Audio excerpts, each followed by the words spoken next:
Welcome back to Theoretical Nonsense. Today we're going to be discussing Season 5, Episode 14, the Beta Test Initiation.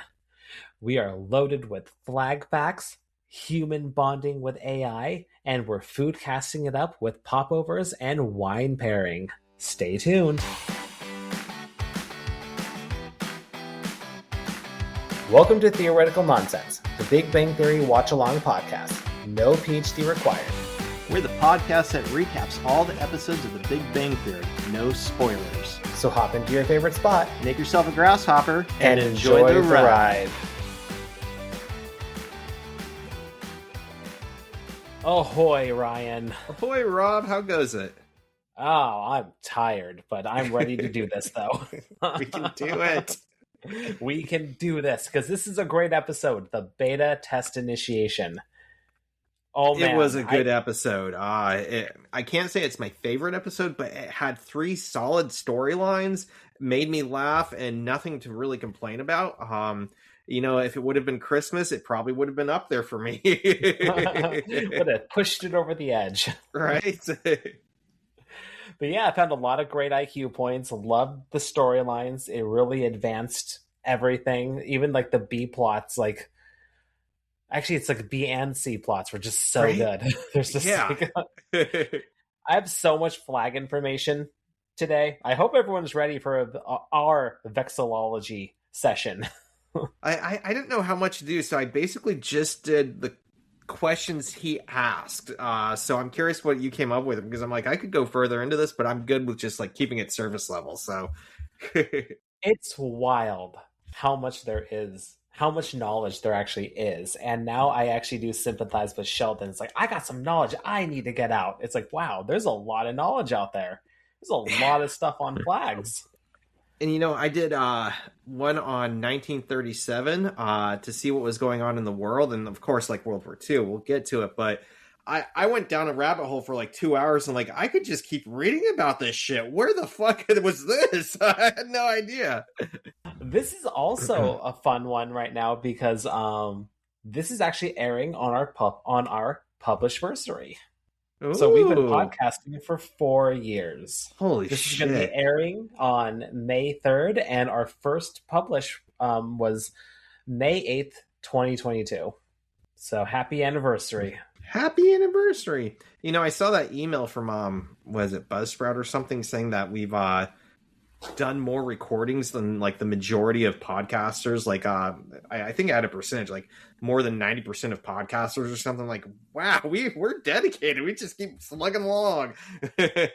We are actually we've kind of had some side conversations outside of this. Like I've been kind of looking into some side projects and everything like that. And as I was doing some research on other podcasters and everything, there's a ton of podcasts out there, but they really just die after like 5 or 6 episodes. Yeah. It's kind of wild. The passion like kind of leaves them and they, well, I think a lot of it started kind of just like us. Well, I guess ours started a while after COVID, but it was like a lot of them started during COVID and then it kind of just, fizzled out. Yeah. But we made it. We're going strong, and we're going to keep going strong. Even sleep deprivation ain't going to stop us. Yeah, I was telling Ryan outside of this, I did have an impromptu nap right before we started recording, so I'm a little groggy. So if I say and do weird things, I'm sorry. Rob, you're taking your clothes off. Put them back on. Wait, the camera's off, though. How do I turn that on? That's how we got back to doing YouTube. Yes. And that's how we died. All right, well, before we dive into everything, we little housekeeping. We have an email at theoreticalnonsensepod@gmail.com. We love emails. Keep sending us your emails. We also love a 5-star review. So if you have Apple Podcasts, give us 5 stars. It really helps us out. And we're also on YouTube at Theoretical Nonsense. Like and subscribe. And on that note, we actually did get a couple emails. Yeah. It's funny, because I'll get into it, but Anna donated is not the right word, offered us a poem, and I'm going to read it. But it's funny, if you watch poetry performers, like they do poems and different poetry readings in different ways. And like I kind of grew up in academia, whereas like you do it very like what's the word, without emotion, very starts with an M. Monotone. Thank you. I'm like, mon is something. I'm like, Monopoly. That's not right. You do it like Right, Monopoly. Yes. Hey, I'm waking up, guys. I'm waking up. You do it very monotone, and then I started going to like poetry. What are they? Slams. There we go. Kelsey's really into poetry slams, and they put a lot of emotion and passion into their readings. I'm like, that's completely different than what I learned, and it left me in a state like I don't know what I'm doing, and that was the last time I wrote poetry. So I'll see what I can do. Hi Rob, hi and Ryan. I discovered your podcast on Spotify a couple months ago and have now caught up on to all your episodes. Big Bang Theory is one of my favorite shows, and I've seen it many times now. Your podcast is a lot of fun, and I play it in the background as I work. Thanks for recording it, and I hope you keep going until the end of the series. Maybe young Sheldon after that. Maybe. Also, I know Ryan is an English professor and that he writes. I write myself as well, mostly free verse poetry, and have self-published a few books. In case you wanted to check out my writing, I have a poetry blog at lorinefge.tumblr.com. That again, LORIENFGE.tumblr.com. You are welcome to read some of it. Fun fact, as Sheldon likes to say, that the Lorien in my blog name was named after Lothlorien. Oh, man, I'm sorry for my pronunciation. Lothlorien, and from LOTR and The Hobbit. Thanks and great job on the podcast. P.S. Here's one of my poems.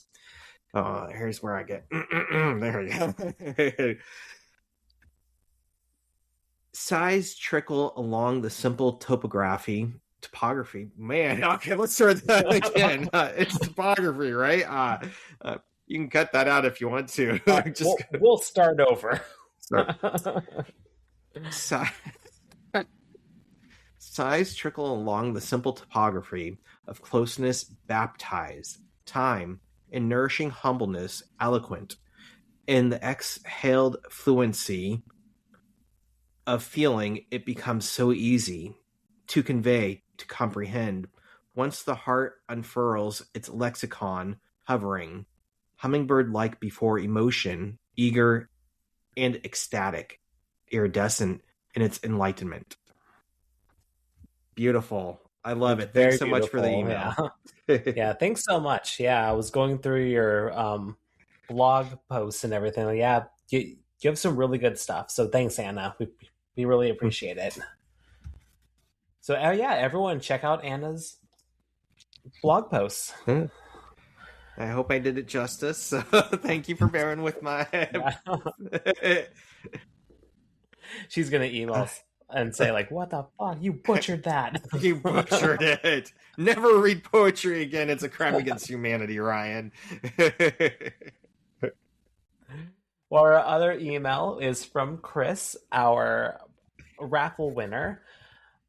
She just wanted to say that she's up to date with season 5, episode 11, and she says, well done. And it was her birthday at the end of March. So happy birthday. Happy birthday. And got to use the gift certificate for a little treat yourself. Yeah, treat yourself. Treat yourself. Wrong podcast, but treat yourself. Treat yourself. All right, so we also got one more email from Sam. Sam says that they were recently revisiting the bonus episode where we discussed Spider-Man Into the Spider-Verse. Since the new Spider-Man trailer with Tom Holland just came out, I was wondering if you guys could watch it and share your thoughts in the new episode. Love the show, Sam. Sam, that's actually a great idea, and it's so funny because we actually got this email a couple of days after Ryan and I were actually just talking about the new Spider-Man. So it's funny, when we got this, I in my mind, I was actually thinking that you wanted us to watch the movie and have a bonus episode. But now that I'm thinking about it, you probably mean you want us to talk about the trailer itself. So, yeah, Ryan and I are gonna have to do that in the next episode. We'll make sure that we watch it, talk, and think about it really in depth, kind of analyze it, and then we'll talk about it. All right. All right.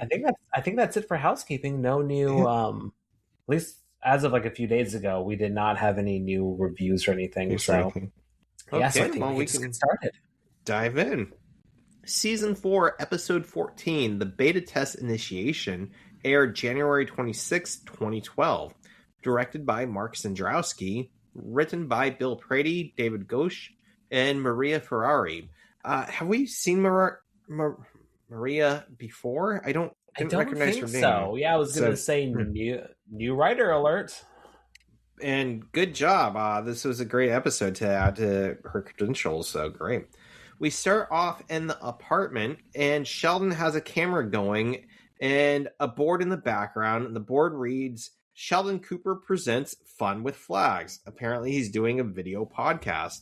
And he sits down and he starts narrating. He says he plans on doing 52 weeks, fun-filled weeks of Vexillology, the study of flags. And I'm not an IQ point, but I looked into this to see if it was a real word because I've never heard it. But apparently it was coined in 1950 by Dr. Whitney Smith, and it comes from the word vexillum, which means flag-like banner, Latin, right? So Amy comes into the recording and the frame, I guess, and is acting to be an interested student. And it's great because their acting is so stilted and just forced. And she's like, hello, Sheldon. Now I'm having fun type stuff. And great job on both their parts. And a little tremor in her voice, too. I'm surrendering to fun. Fun. That tremor killed me. It really did. I get a point for being like Sheldon here, not because I have any love for flags, but because, well, if you're doing it too, Rob, we started our own podcast as well. So, little fun fact about me, my birthday is actually Flag Day. No shit. June 14th, Flag Day. And technically his was a learning video podcast. Ours was video for a while. We might go back to it someday, but still it counts. And it was something that we were passionate about and did. So one for like Sheldon there. When our kids get a little older and we don't have any more bags under our eyes. So. Yeah, we have more time in the day. Hours get added back into the day at some point, right? Like the kid goes to college and we get the hours back. Someday. It's going to be a while. It's going to be so long. Oh, God. Sheldon mentions that Oregon has a flag with two sides, and he says that they're going to be doing more investigations, and the questions are, what flag has a beaver on one side? What's the only non-rectangular flag? What animal appears most often? What animal appears second most often? What's the story about the flag over Fort Sumter? And later on, or that actually comes up a little bit later, but I did answer all these. And did you want to do more research here about flags, or do you want me to just answer these and then you can do your research? Yeah, because I'm pretty sure we found a lot of the same stuff because I answered the questions too, and then I kind of combined the other parts that he starts talking about too, just to kind of just do one big IQ point for Vexillology. So like the second part that's not so fun to him. Wait, which part? So you gotta know how to hold them, you gotta know how to fold them. Because this episode of Fun with Flags is not fun. Yeah, I don't think I even did anything on that. So, okay, nice. I did that one. So yeah, cool. So I'll let you. How about you get started, and then I'll just kind of take over. All right. So beaver on one side is Oregon, which is the only flag with two sides, right? The only non-rectangular flag is Nepal, which, if you look at it, has like two red triangles that are kind of like on top of each other. Animal that appears most often. I actually found two different things for this, and they kind of get flip-flop, but most places said the lion appears most often, followed by eagles. and sometimes they shift places, but for the most part, most people say lion followed by eagles.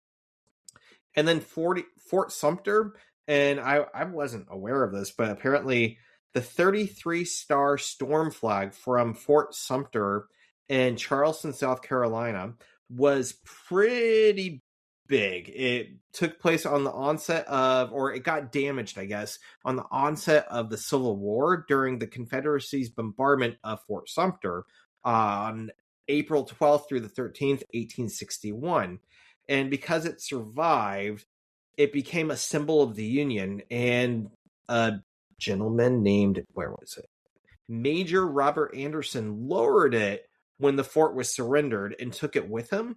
And it kind of started touring and became kind of a motivator or a reason to donate to the Union, a symbol of the Union, and raise funds and pride, I suppose.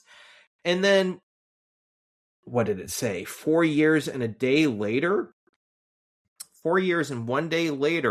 Anderson raised the flag over the remains of the fort in triumph and celebration of the Union winning the Civil War. And then one little fun fact after that is on September 19th, 2023, it was actually removed from public display. So like 3 years ago, or 2.5 years ago, I suppose, and is in being preserved conservation by the National Park Services at the fort. And I'm kind of curious if this hasn't something to do with current politics because of what's going on, especially with the National Park Services and how they're being defunded and criticized and how they're criticizing the current administration. I didn't find anything on that, but I was kind of wondering if there might be more to the story, and maybe someday it goes back up, or maybe it disappears with time if the NPS gets defunded too much. We'll see. So that's what I had. Pretty basic stuff. I'm curious to let you take over now.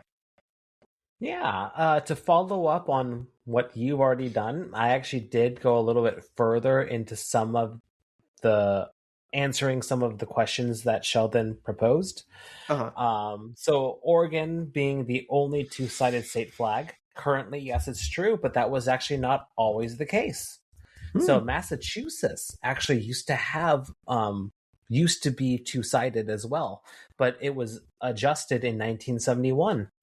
There used to be a green pine tree on a field of blue to symbolize the timber industry of New England.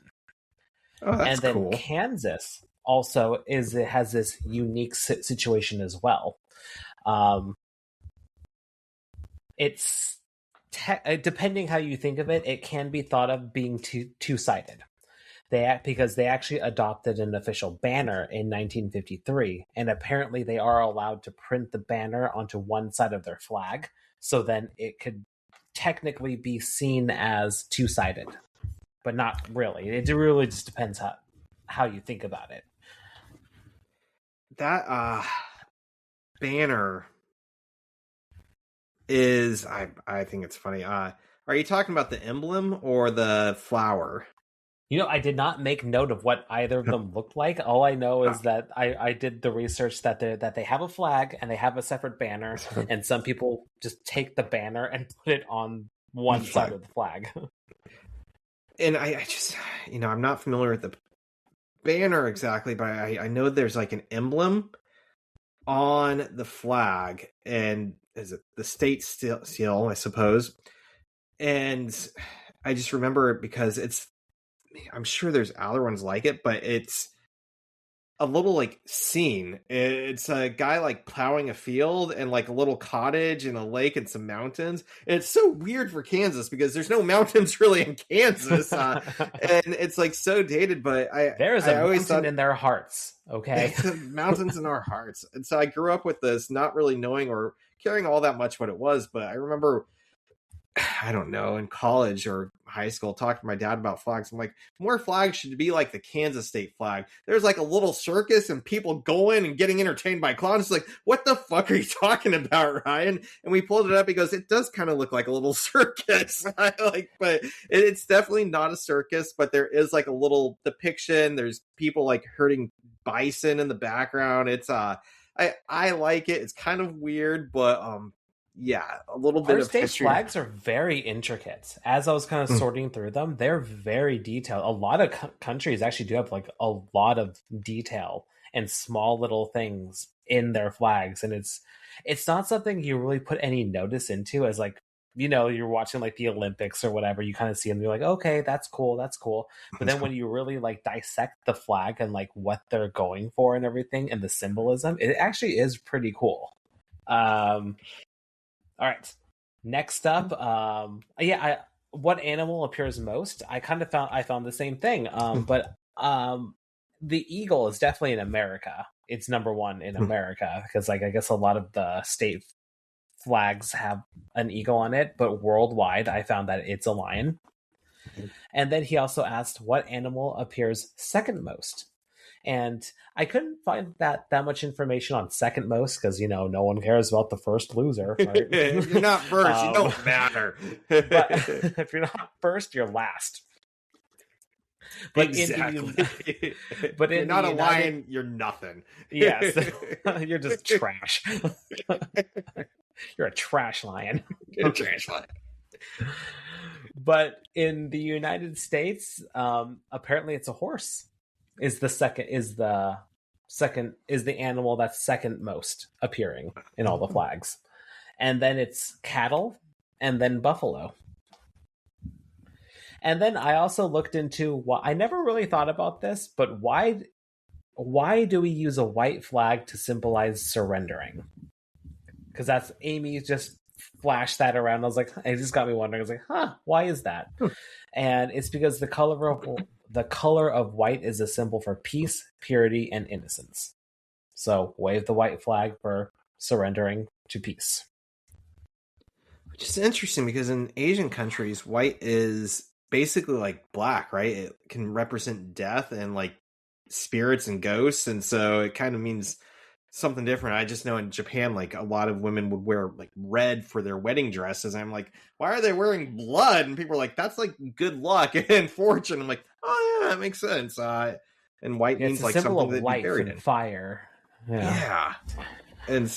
But yeah, I think Western civilization really took up what flags are aired, at least on the sea. So maybe that's why. But it'd be weird to have red flags because you'd think like they're red, they're fighting us. So yeah, fire, we'll give them fire. I know, like you wave that white flag to them, they're gonna read it as they're saying death. Kill them. It's a ghost ship. Run. All right. Well, now to finish off this very long IQ point with the second part of Vexillology that Sheldon's bringing up. Why this episode of Fun with Flags is not fun, but it is important. Flags, you got to know how to hold them. You got to know how to fold them. And then he starts identifying the parts of the flag. So I did that as well, which is going to be a little challenging as we are not a visual podcast anymore, but we will do our best. And yeah, lots of flag websites out there. I referred to starspangledflags.com, the Tribune, harrywestflags.com, and finelineflag.com. So how to properly hold a flag. And this is for the United States. I'm not sure if this rule applies to other countries. So if you live in a different country that has a different rule, shoot us a message. We'd love to understand the differences. So not necessarily full-on rules, but this is more suggested etiquette. The government, since our government doesn't really enforce flag code that much, which we've actually talked about in the past. So this is just a code. It's not really a law or a rule. But when you carry it, don't carry it flat or horizontally. Put it on a flagstaff so it can fly freely in the wind. And when you carry it, it should be on your right side.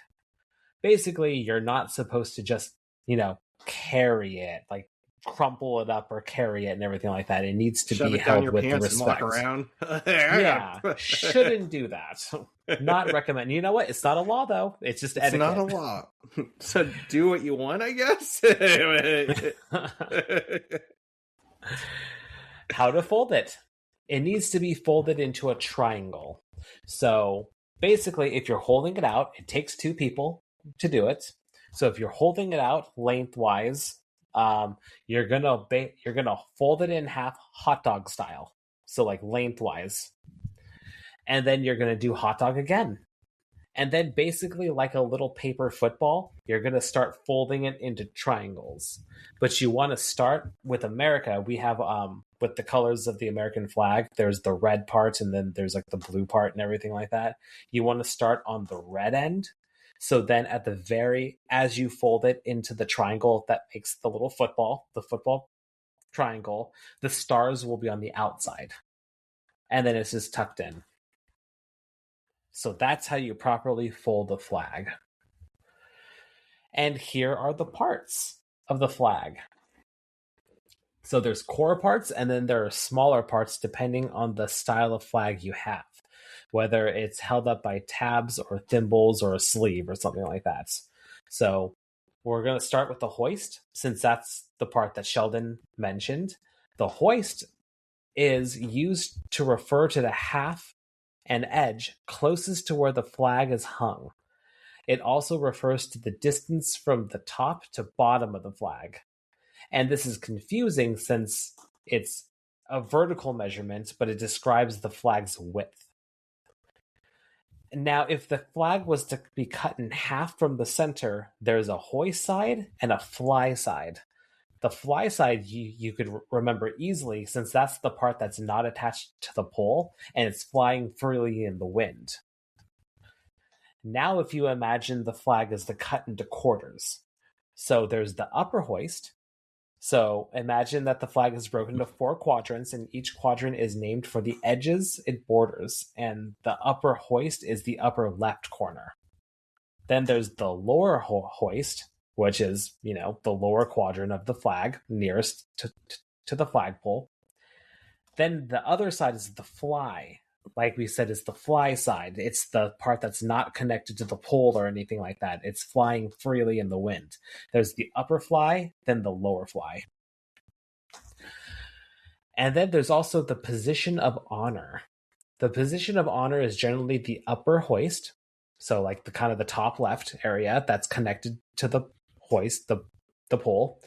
This is also commonly referred to as the canton. Many colony flags use this area to honor their ruling country.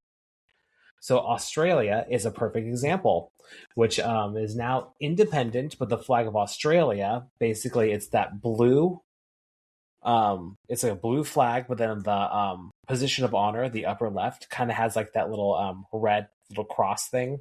The Union Jack. That's what it is, yeah. The Union Jack in the corner, which I guess would make sense for the United States to have the 50 stars in the upper left corner because the country is ruled by the 50 states together, right? So yeah. Then the 13 stripes. Yeah. Yeah.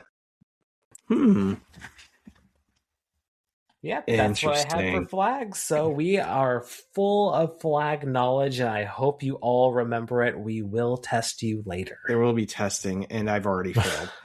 Yep. Hoist? Fly? What? So when do I put the flag in my pants? That's all I remember. No, don't do that. When can I chop it up and turn it into a jacket? Never. Don't do it. Never. Just don't. What if I'm cold? Okay, so Amy says, excellent, and waves the white flag. She is surrendering to fun. Her voice breaks. I love it. Such great characterization there. Episode.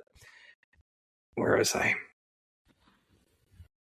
Oh, yeah. Then he says they're going to talk about how to fold them, hold them, and fold them. And Sheldon starts explaining the parts when Leonard walks through the shot.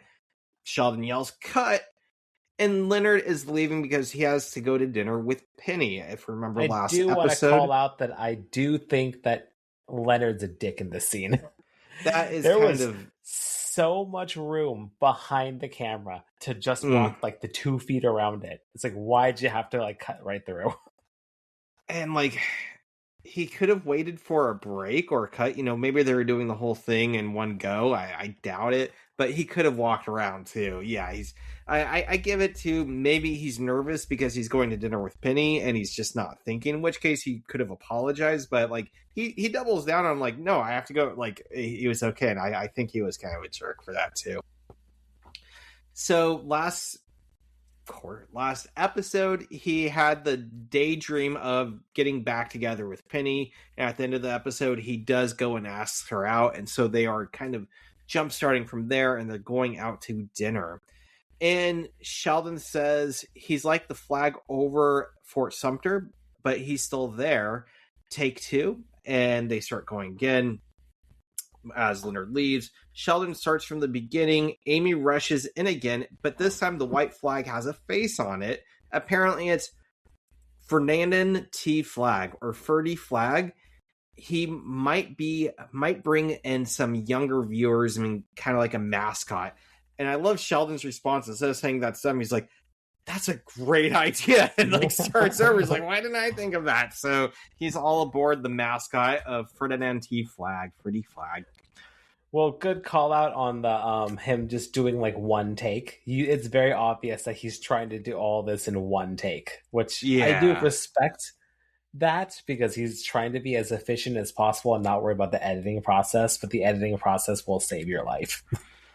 And like, even in movies, like finding movies that do everything in one take, there are a couple of them, but I think many of them like get pieced together. And I remember when it came out, did you ever see the movie Children of Men? Children of Man.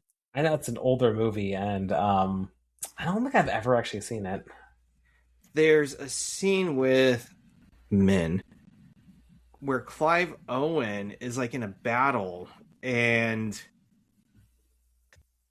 he has a kid, and like the whole premise is that humans stop having kids, and somebody has a kid, and it's like the only kid born in the last 20 years.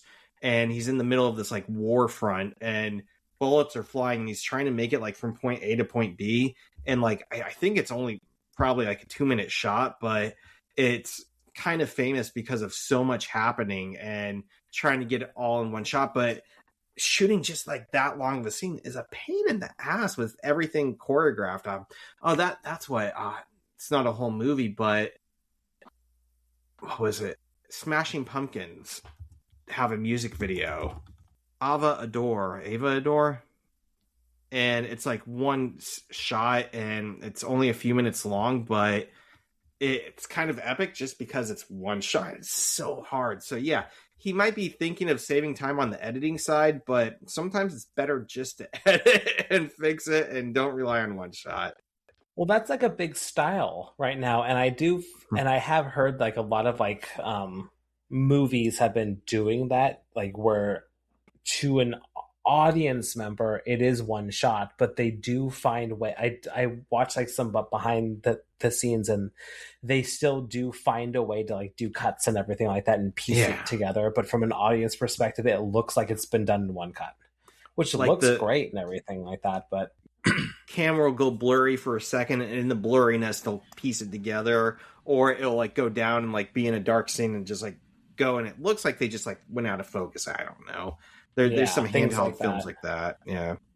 Like the Chris which Chris is it? It's Thor. Chris. Oh god. Hemsworth, right? Yes. Hemsworth. So close. His yeah, because he's in that in this movie series Extraction. And like there's 2 movies, and each movie has like that one shot scene, and they're fucking dope. Those movies are so good. It's just like this adrenaline rush. They're so good. If you haven't checked it out, if you just want like an action film, holy crap, they're great. But like, I was watching some behind the scenes and reading up on it, and they found ways to like do cuts and everything like that. But it looks like it's done in one take. There's supposed to be some French movie that's about, from what I remember, it's like some young adults going to a party and then like zombie apocalypse. And I keep hearing that it's like one shot, and I want to watch it just to see, because like I can't imagine the whole movie's one shot. Like that's just too much. But I keep hearing that it is. And so I'm like, Okay, it's French. It's zombies. It's going to be fascinating. I heard the same thing about that show, Adolescent. Like those are supposed to be like well crafted. Like they actually did do it in one shot or something like that. Something crazy like that. Which I heard great things about that show. I just haven't watched it yet. Yeah, I've heard good things too. I've heard it's kind of creepy, right? Yeah. Is that but I didn't know it was done or tried to be done in one shot. That's wow. Something to know going in, to have expectations of why it's being shot in a certain style. All right. So anything else about one shots? Nope. That wasn't even an IQ point. That was just us chit-chatting. Yeah. And like going ahead of my notes, that I actually do have another flag IQ point. Maybe we'll just talk about it and maybe we'll just combine it, but we'll get there when we get there. What's it on? It's Liechtenstein and Haiti, the identical flags. So I did an IQ point on identical flags. Cool. Okay, I did some on history of Liechtenstein and Haiti, so we can talk maybe we'll about count that. It as a separate one. Maybe we'll do it as a separate one then. All right, so we have the intro. We're in the hallway, and Penny says it was a nice dinner and glad Leonard asked her out again. She's missed him, and he says he's missed her too, but she says he sees her all the time, so how can he actually miss her? We all know that he misses being together, right? And she says maybe he just missed the sex. And he says, well, the sex with you is pretty great. Have you ever tried it? And she says she has, and he's not wrong. And I'm like, kinky. Yeah. And Penny says she wants to take things slow, and we see that it's a reoccurring theme even in his daydream that she was saying, I want to take things slow. And Leonard said he's great at taking things slow. His first girlfriend didn't even know. She still doesn't know they were going out, which made things a lot easier when he broke things off. So I have no idea what happened in that relationship, but it sounds like probably wasn't actually dating. He just thought they were. Yeah. Then Leonard mentions bringing up basically like programming, testing out a program before it goes out to the public. And Penny says like a beta test, and he goes, no, like an alpha test.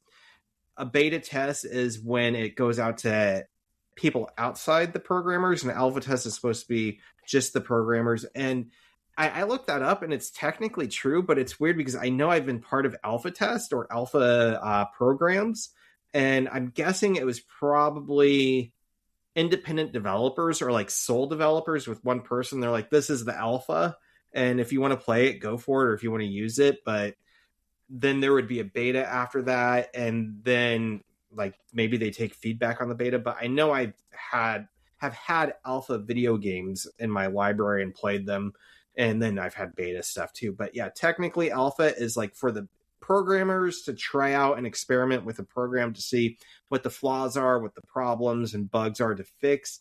Beta is where it's kind of released to a small demographic, small group for them to test out in more real world scenarios and figure out the bugs. And then it gets launched to a larger crowd. And I think Penny's right that she says, you should give me credit for knowing beta tests. And he kind of like, walks over with that. But okay.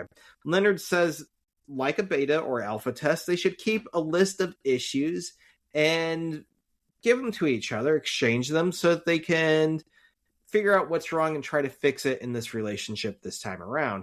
And to me, that just sounds like a recipe for disaster. I'm reminded of when in Friends, when he makes a list of why he should date Rachel, why he shouldn't date Rachel, right? And she ends up finding the list and things just get fucked up. Those lists, I can't see them turning out well. So they kiss goodnight. Leonard mentions software development analogies really turn on ladies as he's walking home. So he's being kind of sarcastic about that. But, it worked out. She knew what he was talking about. And as he walks in, Sheldon yells, cut. And they're actually still filming on take 47. So I don't know. They're just like going head first into this all night long. Next day, we're at Sheldon's office. Sheldon Raj's office. Because, of course, Raj still has the huge desk. I love it. And Sheldon has more interesting facts about flags. Raj says he'll take that action. And that's where we get to flags of Liechtenstein and Haiti were identical by coincidence, and that was not discovered until 1936 Olympics. Both have blue and red horizontal bicolor flags, were bicolor flags. And I think this is interesting because everybody like makes fun of, it goes both ways. People like to make fun of outsiders. And so the rest of the world makes fun of the United States, students of the United States, for not knowing like world geography. But if you ever ask somebody from like a random country, like, could you name the 50 states? They have no idea. They're like, this state is Hollywood. This state's Miami. This whole part of the country is New York City. So the fact, we learn what we deal with on a daily basis and what impacts us directly for better or worse. And I think this demonstrates that great, because why would Liechtenstein know what Haiti's flag is and vice versa? They have nothing to do with each other. It's not going to come up. It's just kind of curious that somebody had never traveled to either country, let alone probably knew what the countries were. So this brings us into the discussion of Liechtenstein and Haiti. Do you want to take over first, since I went first last time? Oh, sure. Well, I mean, yeah, it's such a curious thing how like these countries could actually like find these same significances and everything like that to just put on a flag. So I actually did I found a list of other countries that have flags that are very similar to each other. But a little bit more on Liechtenstein and Haiti. Yes, Sheldon was right. It was the 1936 Olympics where the world discovered that they had the exact same flag. It was a two-striped flag, blue on the top and red on the bottom. Since then, they have both made alterations to distinguish their flag from the other. They both kept the same colors but added symbols. Haiti added a white square with their coat of arms. The weapons symbolize the country's readiness to defend its freedom, while the royal palm symbolizes its independence. On top of the royal palm is the Phrygian cap. The green hill has a ribbon containing the motto L'Union fait la force. And Liechtenstein added a gold crown at the canton, which we know is the top left. The crown symbolizes the unity of the people and their prince. So that's how they distinguished it. And then I looked into what other countries have flags that are similar. So no other country had the exact same one, but some of them are so similar that it's like, wow, like they're like almost identical. So there is El Salvador has a matching one to Honduras. Like they're both white and blue stripes with like stars and everything. Well, one has stars, the other one has like more of a symbol in the center of it. Bangladesh and Japan both have a red circle, but Japan has a white background, and then Bangladesh has green. India and Niger, very similar, like both green on the bottom, white stripe, circles in the center. Chad and Romania, then the Ivory Coast and Ireland, Australia and New Zealand, Colombia and Ecuador, Yemen and Syria, Indonesia and Monaco. Like those two are almost identical. Red on top, white on the bottom. Like they're basically identical. And then Mexico and Italy. I was going to say, I was talking to Kelsey a few weeks ago. A house near us for St. Paddy's Day had their lights with the colors of Ireland. And I go, I think they're celebrating St. Patrick's Day with their like the year-round lights around their house, right? And she goes, how do you know Ireland's colors? I'm like, because they're so similar to Mexico's and Italy's that it's green, white, and red, but Ireland's technically like a burnt orange. And like you have to be looking for it, but if you look at it closely, like you can confuse them really easily. And Mexico has like an emblem in it, but it's like the colors are so similar. I'm like, I don't think they're celebrating Mexico or Italy on St. Patty's Day, so I'm going to say it's the Irish flag's colors. But Yeah, very similar.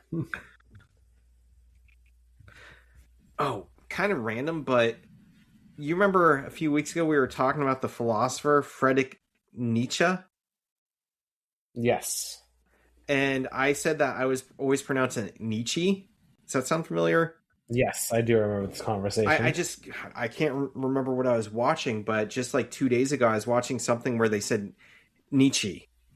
And I go, that's what I always said, but it's Nietzsche. We had a podcast about it. So random, but I wanted to share that just because. Yeah, some mispronunciations. It happens.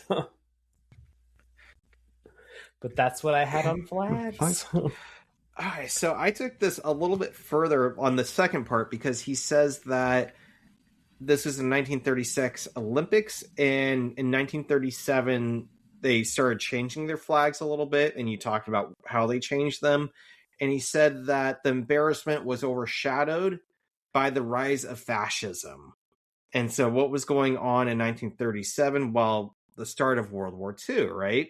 But I looked into this and tried to figure out what was going on in Haiti and Liechtenstein to see, what was going on. In Haiti, they had what was called the Haitian or Parsley Massacre. And I had never heard about this, but apparently the president of Haiti at the time, President Trujillo, Trujillo, was advocating for a return to Catholic values and was very anti-Haitian immigration. And instead of having ICE, he had the military go in to get rid of Haitians. And a lot of Haitians were coming in to take like the sugarcane fields to help with crops and stuff. He had the military go in and like basically start killing them. And he was giving them bayonets and machetes, and the article I read said shovels even, that they would go in, they're basically cutting babies up and throwing them at their moms, like horrible things. And from what I could see, President Trujillo was saying, I did nothing wrong. This is what I needed to do for my country. Meanwhile, Franklin D. Roosevelt and the Haitian president, Stenio Vincent, sought reparations of $750,000 at the time. Apparently, the Dominican government paid $525,000. I think it said that's about $30 a person who was murdered, which isn't that much. So a lot of people were murdered. And Trujillo continued to claim that his actions were justified and that he was not breaking the law because he was just getting rid of the undesirable criminal Haitians.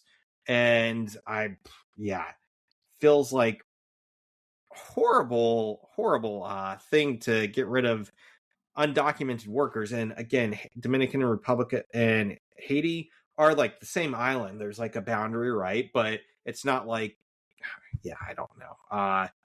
They're neighbors, and this is just horrific. And I had never heard of this. I'm sure there's more to the history to it, but it sounded really, really terrible. And we had fascism in World War II. We had this Parsley Massacre. And then in Liechtenstein, which is, I'm not that familiar with Liechtenstein, is a German-speaking principality between Austria and Switzerland that gained its independence in 1866 after the German Confederation dissolved.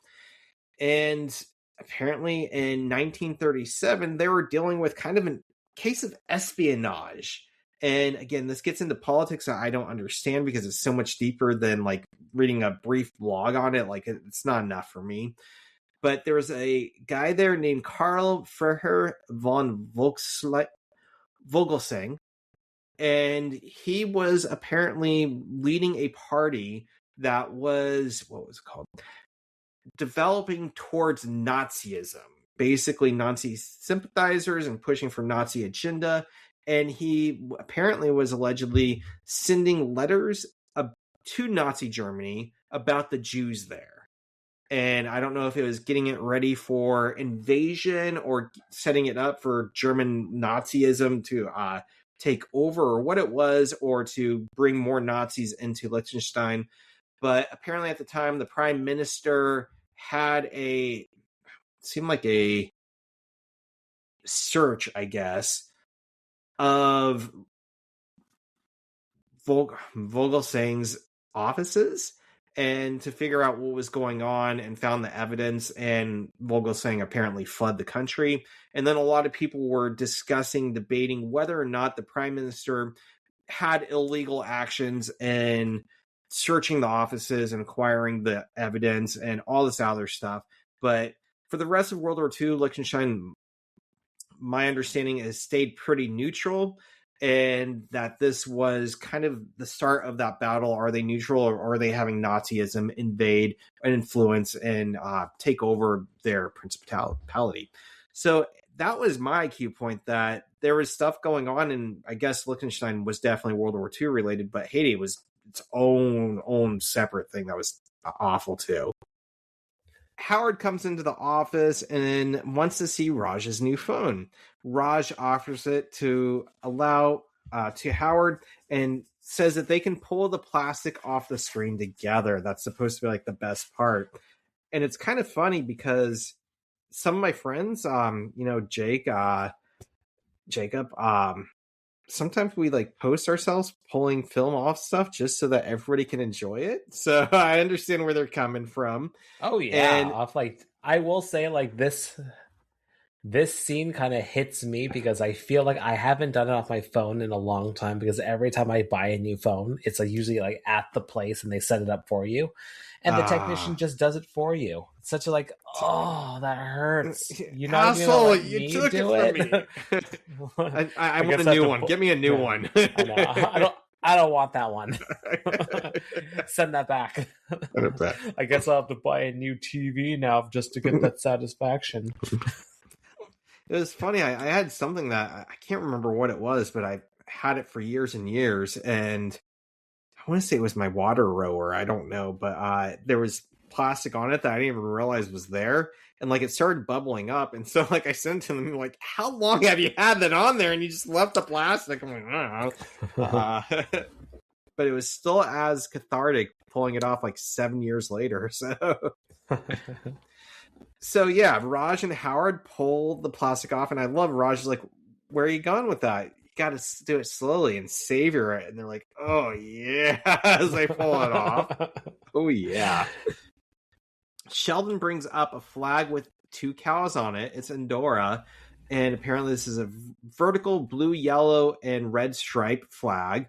And the coat of arms does actually have 2 cows in the lower right corner. So cows, as we said earlier, don't show up on many flags. It's usually lions and eagles and maybe horses, but cows, not so much. Howard tries to use Raj's phone, but Raj cuts the deal there. He's like, "Don't get greedy. That's my phone." So he's allowing him to pull the plastic off, but he can't use it. And Raj starts doing the Siri. This is like when Siri first started getting started, I guess. And they realize that it's a woman's voice, and finally it's a woman Raj can talk to. And that's kind of big that Raj can't talk to women, but if it's a computer woman, it's okay, and he can talk to her without drinking. And Raj asks if Siri is single, and Siri doesn't have a marital status. Raj says, "Oh, that's too personal, I understand. Can I ask you out for a cup of coffee?" And Siri says there are several coffee shops nearby. And I love, he just gets up and leaves. He's like, "Okay, I'll see you all later. I'm going out for coffee with Siri. I have a date." I have a date. And Howard says Siri is going to break Raj's heart. And so it's going to end badly. We're back at the apartment, and Sheldon, Amy, and Leonard and Penny are watching TV. And Amy says Doctor Who has a thing for modern day London, even though he has the TARDIS, right? The TARDIS, a phone booth that allows him to travel through time and space. And Sheldon mentions that that's the kind of attitude that will get her uninvited from WhoCon. And I haven't watched it. I have like the first 3 seasons that I need to watch, and I want to. I just need to find some time and like get on. Like it's something that I need to be on the train, I guess, or on the in momentum to watch it, if that makes sense, because there's so much of it. But his name isn't Doctor Who. He is the Doctor. And that's kind of a big thing. I haven't even watched it. I know that's a big thing that people who call him Doctor Who, like, they get kind of made fun of. And I'm shocked that Sheldon didn't say anything. I think I might have mentioned this before, that if he's going to WhoCon, he's going to say it's not Doctor Who, it's the Doctor, and correct her. So I felt it was weird. Not an IQ point by any means, but like it made me kind of like, what? He would have said something. But my understanding is that from one of the older shows from like the 60s, I think it was, the Doctor introduced himself as the Doctor, and a companion or a friend or something said, Doctor Who. And that's where it comes from, because he's just the Doctor, and people are like, Dr. Smith, Doctor Who. And so he is just the Doctor, and they let that one, they don't even mention it, but yeah. But anyways, her attitude and not the name thing, I believe both of them could have gotten her kicked out of WhoCon. But Penny asks if she's on a date right now with Leonard, and Leonard says he's not sure, but thinks the right answer is no. I like that. That's so relatable in their relationship. I'm getting the impression it's no. Is that right? I don't know. Penny asks, or Penny mentions that for the future events, maybe asking to spend time together should be more interesting than just watching TV. I don't like that. I think some of my best dates have been just watching TV. I have some very fond memories of watching movies and making out. It's just good dates. That was high school though, so maybe I wasn't quite adult yet. Maybe oh my god, it's so funny. I had a TV date with a girl who is now my wife, and that TV date went fucking terrible. We actually got into a big fight over the show. Oh no! Surprised we even made it, because my roommate the next day said that he heard the entire conversation and was like, "Dude, what the fuck was that?" I was like, "I don't know. I don't know." But it worked. But you know what? So. We won each other. We won each other over in different ways. Just not that TV show. What show was it? It was Daredevil. The Netflix Daredevil. It was season 1 of like the back in like what, 2019 or 2018 or what? No, wait. Yeah. 17? Might have been before that. I think 16. It was 17. Yeah, I think it was before. Yeah. Yeah, because it was around the time we started dating and everything like that. I watched it and was like, oh, you should watch the show and everything like that. And it was just like, yeah, it was, we got into a big fight over like some of the characters and like the way that the storyline was going and everything like that. It actually got oddly heated. And so I get into some spats with Kelsey, and she's like, why do you care that much? It's just a TV show. I'm like, I want to talk about it and make sense of it. And she's like, just forget about it. I wasn't even paying attention. But why did the characters do this? I don't like it. Yeah, or that makes sense. Like there was one part of the storyline that didn't make sense to her, but I was trying to explain her logistically from like a certain point of view and everything like that. And it's like, no, it actually does make sense the way it was written. And she's like, no, it was just bad writing. It's like, well, let's simmer down now. Didn't they just bring back Daredevil too? Yeah, Born Again just started its second season. It's funny because season 1 I'm actually watching as my treadmill show. Oh. Yeah, it's good. It's dark. It's oh shit. I don't think I finished the first series. I think I watched the first season, and in fact, I think it came up because the guy who plays Fisk, Kingpin, he's been in some other movies, and I just made Kelsey watch one called The Cell. Silence of the Lambs. Silence of the Lambs. It puts the. No wait, but, Wait, that wasn't him. Fuck. That was Anthony Hopkins, right? Yeah, no, I was thinking of the guy. I was the killer. That's someone else though. He was in yeah, he was in Silence of the Lambs. He was the bad guy in The Cell. That's what it was. Yeah, that's what I made Kelsey watch is The Cell, where he's like a Vincent serial D'Onofrio, killer, yeah. and Jennifer Lopez, right? Yeah. J-Lo has to Yeah, go she has to inside go his inside brain. of his mind. Yeah, that was a wild movie. It's a wild movie. It's not the best movie ever, but it's very artistic, and I enjoyed that aspect, and I like the kind of It was visually craziness. very, very good. Yeah, and it's also funny seeing all the people like it had what's his name Vince Vaughn, like before Vince Vaughn was like really famous, and they all look like they're in their 20s. It's crazy. They're like everybody's so young, and That's the but yeah. craziest part of the movie, not the actual dream sequence. Not the dream sequence, but that they're kids, I tell you. And yeah, but seeing Fisk play the guy in The Cell, and he was also in a movie, one of my favorite movies called Salt and Sea with the late what's his name Val Kilmer. And Val Kilmer is a undercover agent or a double agent. He's not officially for the police, but he's like turning in drug addicts, but he's also himself a tweaker with a backstory. And there's the guy who plays Fisk, and the bad guy from The Cell is a guy named Pooh Bear who's done so much coke that they had to cut his nose off, and that's why they call him Pooh Bear, because he got his nose stuck in the cocaine bin. And he's like absolutely fucking crazy, like I would say arguably crazier than he is in The Cell.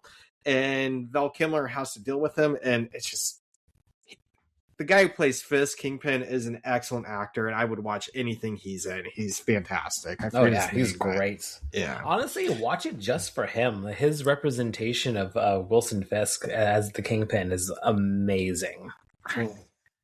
Like I felt like there were characters that were kind of nagging at me, but him as Fisk, like every single scene, just stole the show. Wow. Mm-hmm. She calls him out for not that this isn't a date. It's not a date. And she mentions that in the future they shouldn't do that. Leonard ask if she means just Doctor Who. She says even Doctor Who. And Sheldon says it's that kind of attitude will get her cut out of WhoCon. So he's very serious about WhoCon. Leonard says he'll have better plans for future activities. And she gets up and leaves. And I thought that was kind of weird too. Like, even if it's like not a great date, like you don't just get up and leave. Maybe she had other things, but she don't want to watch Doctor Who. Sorry, she don't really didn't want to watch it. I guess, man, some hate. Well, I there. guess it depends. Well, I guess it must be hard because it's such a long series, and if she's just diving into in like the middle, it's kind of hard to keep track. So it's like, and I can't imagine her being interested in the storyline anyways. So I think. I need to watch it because I'm going to start from the new ones. Like there's ones from like the 60s, and everybody says starting the 2000s, like the old ones don't really matter. So I think it might be like Star Trek or even like X-Files, where you could potentially start up, but you might want to backtrack, like each monster of the week type stuff, that each one is its own case and there's slight progressions in story. Well, any Doctor Who fans out there, let us know. Where should we start? Because I actually did start it at one point, but then something happened. Did you start with the 60s or the new ones? New ones. New ones. I'm going to call out Anna right now because I did a little bit of stalking on your website since you gave it to us. Ooh. I saw that you are recently watching Doctor Who, so let us know your thoughts. Yeah. And what really gets me is I hear their Christmas episodes are superb. I'm like, I want to watch it just for Christmas. Yeah, just give us a list of the Christmas episodes. That's all we need. Tell me the Christmas. All right, so she gets up and leaves, and I'm sure it's going to come back to me at like the worst time. Leonard gives her a color-coded list of bugs to fix in their relationship. The red parts of the list are things to fix right away. Yellow is whenever she gets a chance, and green he might be able to live with. I love she looks at it and she's just like, "Yep." And he's like, "Good night." List. I paused it and I tried to count. Like I tried to read some of it just to see if I could, and pause it and like blow it up and everything. I couldn't read it, but there was like well over 20 lines. It's like, dude. Dude, how could you think that's going to turn out well? That's not going to turn out well. This is not going to go well for you. So Amy is curious what he put on the list, and Sheldon says she talks with her mouth full of food, and Amy keeps like giving all these good things about Penny. In Amy's eyes, Penny can do no wrong. So she says her heart is filled with love. No one cares what's in her mouth. So many dirty jokes could be inserted right there. Right. Like, oh gosh. oh my. Oh my. Now we're at Raj's apartment, and he's flirting with Siri. Siri is talking to him back, but doing Siri's thing. He asks why women don't like him, and she says she'll start a web search. And his response is, I've already done that, so I'm not going to help him out there. Oh, so sad. So sad. Raj asks if she has a last name, but her name's just Siri, and he says, oh, like Cher or Madonna, or all the women who rock me. And he tells her... I actually did want to tell you, like, I'm so streets behind on this, but I actually lately have been getting super into Madonna. Really? Like, just randomly, like, she's been popping up on my... Because I make a lot of Spotify playlists, but I usually just default to, like, the pre-made ones that Spotify makes you. Like, are you on Spotify? No, I do Apple Music. Okay, well, Spotify actually just creates playlists for you based off of the certain genres. So it'll have like your upbeat mix or your chill mix or something like that. So I just default to that, and it kind of uses its algorithm to kind of just like create more playlists for you. And it's nice to just not think. You just grab that playlist and turn it on. Madonna has just been popping up on it over and over again, just everywhere. So I've been like listening to her a lot, and it's been solid. Like, I'm like really behind on this, but it's solid. Stuff from the 80s and early 90s I adore, and it like strikes emotional chords with me. Like when it comes on, like for Deadpool 3, right? Like a Prayer, that's one of my favorite Madonna songs, and like when it was playing, I'm like, I have like emotional flashbacks of what I was doing in the music video, and yeah, it's great. Well, I grew up listening to one of her albums because of my mom.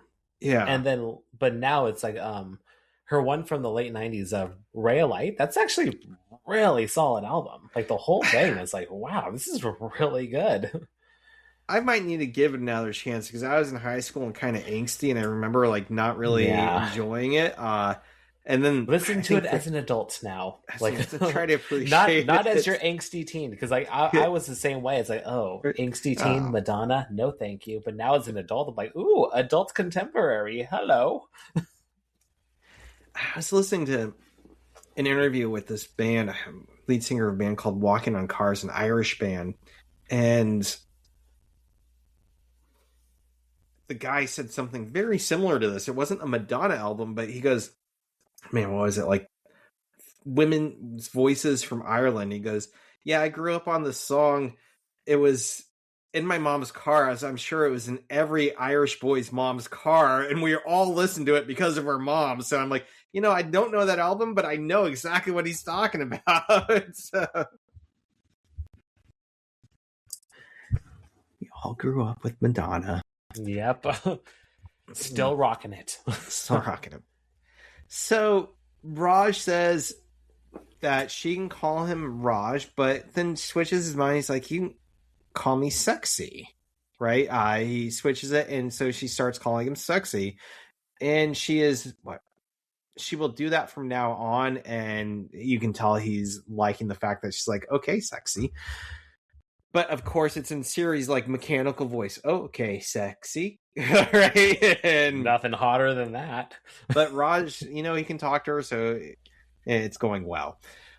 Back at the office, Sheldon has his board set up, and it's if you look at it, it's a board of potential titles for an episode. And I tried to make sense of this, but some of them were covered up. But what I got was, one was Flags of Our Fathers' Grandmothers, a Flagment in Time, Flagship Stations, Lord of the Flags, name the Flag's Dictator, Keep Your Flags Close, Know You, and then something closer. And that one's crossed out too, so that made that one even harder to read. Next one, make up your mind already, flags of the Soviets, and then red, white, and you.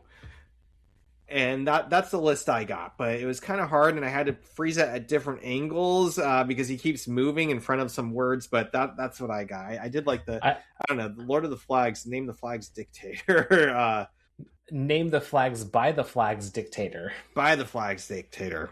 And I actually know what he crossed off. What did he cross off? Because I tried. Yeah, because I did the same thing. I was like pausing it and kind of like forwarding it, rewinding it. It's keep your flags close and your enemies closer. And your enemies closer. It makes sense why he crossed it out. I don't know what you're going to get out of that. Wow. I wonder how I got no you closer. But it's so hard to read, and like it was kind of odd angles and a little blurry, but yeah. Anyway, so but that was kind of fun to figure out. I'm glad you did that too. Yeah, because I thought I was going to be the only one that did that. Name the flags by the flags dictator. And I do like red, white, and you. Yeah. Raj asks Siri if she's in the mood for some gelato, and she gives him some local restaurants, and he thanks her, and she goes, "You're welcome, sexy." So still throwing that out there. Sheldon starts commenting on Raj's taboo relationship with a robot and how society's going to see that, blah, blah. And Kripke enters, of course. We haven't seen him in a while, right? I actually did an IQ point. Oh, go for it. On his new love and his and societal views on this. So back in 2012, when this was out, this would have been taboo. But it's actually kind of interesting how these days it's actually becoming a lot more common. So I kind of wanted to give like a little call out to that. So I found some articles on neurosciencenews.com and American Psychological Association. And these are pretty recent articles because this is becoming a very new thing. So this won't be a full comprehensive breakdown of artificial intelligence. This is more of just to kind of to validate Raj and what he's kind of going through. So Raj's love with Siri might have come across as strange in 2012, but we are in 2026, and it's actually becoming a very common occurrence. People have been resorting to AI chatbots as a source of therapy and companionship. These are referred to as large language models, or LLM. And there are dozens of apps out there. There's actually an app called character.ai, and it has 20 million monthly users. Just that app. So, very popular app. So, these are popular because these chatbots are designed to simulate empathy and offer users non-judgmental responses and continuous validation. They are also engineered to recall and respond to users' unique characteristics, including their personal lives, preferences, and past conversations. This may give users the impression that AI chatbots and companions know them intimately and serve as a refuge to disclose their innermost private thoughts and receive unwavering support in return. So there's a lot of good and a lot of bad. Some of the good things are that it can help fill emotional voids people are experiencing. Studies have shown that interacting with AI alleviated users' feelings of loneliness to a degree par with interacting with another human being. These tools are also a good practice tool. A user can practice a conversation or a speech to a person before they do the real thing. And it's funny because my work actually just launched an app, an AI bot, to actually go through tough conversations. It's a human resources tool. Like if you have if you need to have a hard conversation with an employee about a certain thing, it'll help you practice it. And I actually went through a training of it, and it's really crazy how it actually you could actually choose hard, medium, or easy, medium, or hard for how the person is going to react. So With the right guardrails, these tools could actually serve as a social skills mentor, modeling empathy, appropriate turn taking, and active listening for folks who are lonely. But there have been a lot of bad. These apps can isolate people even more than they are now. It can reshape users' perceptions of the comparative value of real life relationships. Real relationships are messy and unpredictable. AI companions are always validating, never argumentative, and they create unrealistic expectations that human relationships can never match. According to a study, some of the male patients express a preference for the passivity and constant affirmation of their AI girlfriends over the potential conflict or rejection that they could encounter in real life dating. Reliance on these apps have de-skilled people's social skills. They don't know how to handle rejection or unpredictable situations. So these tools aren't designed to give the best advice. They're designed to keep people using the app. So there actually have been a lot of reports of the bots not responding well to thoughts of suicide or self-harm. It will offer poor weight loss advice to users exhibiting signs of eating disorders, and they've actually have validated hate speech. So they are also false claims of being a real person, posing a huge risk to younger users. So I'd say that these are problematic, and it's really good that Raj kind of gets off this train in the end. So, yeah. I have so much to say about AI. But what you say, a couple things. One does connect with, I read an article about how the major connection between why people start using AI, like the number one reason or some affiliation with it, is loneliness, that they're using it because they're lonely. And that's really speaks levels about society, that we isolate people like that they feel like they have to reach out to a computer, that they don't have friends that they can talk to. And, maybe that's normal. Maybe it's always been normal. It's still really sad. But like you said, AI is built to validate. It's never built to question or condescend or, make you feel bad. So like just the way you word a question can perpetuate you into a stream of thought that could be dangerous. And, you said about self-harm or suicide, but even like if he's going to say, why do women not like me? And AI might tell Raj, like, they don't know you. They don't understand you. Understand you. It's on them, as opposed to saying, Raj, you need to learn how to talk to women and stop being so creepy. Like, it's never going to question him, even though the real problem is he's not talking to them, right? And so it's going to perpetuate the problem as opposed to deal with it. And yeah, my other thing is, or actually two other things with AI. It's interesting that you say that your job's employing it, and I'm curious where that's going to go. And I'm not saying this is the case with your job, but I have seen it in other fields where employers want people to know AI and be like well versed in it, but not because it's going to make their jobs more proficient in their jobs, but because their employers can add more jobs to them. So it's like, okay, you are an accountant. But with AI, you can also be a programmer. We're going to give you the programmer's job and fire the programmer. And it's like, wait, I'm an accountant. I'm not supposed to be a programmer. It's like, you're also a public relations PR person and marketer because you now have AI and because you're well reversed. So I'm afraid we're going to see like AI like force upon us in a ways where we're doing like 30 different jobs that we have no idea what we're doing, but AI is telling us.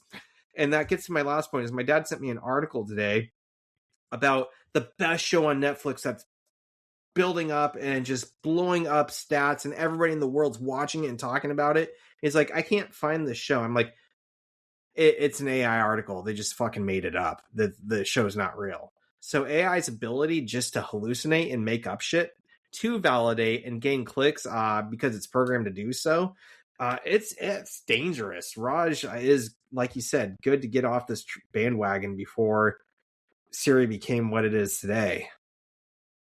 Yep, very true. It's all very scary stuff. In fact, my dad's like, my friend's saying that he's using AI to like help rebuild his house. I'm like, I wouldn't do that. The house is going to fall down on him.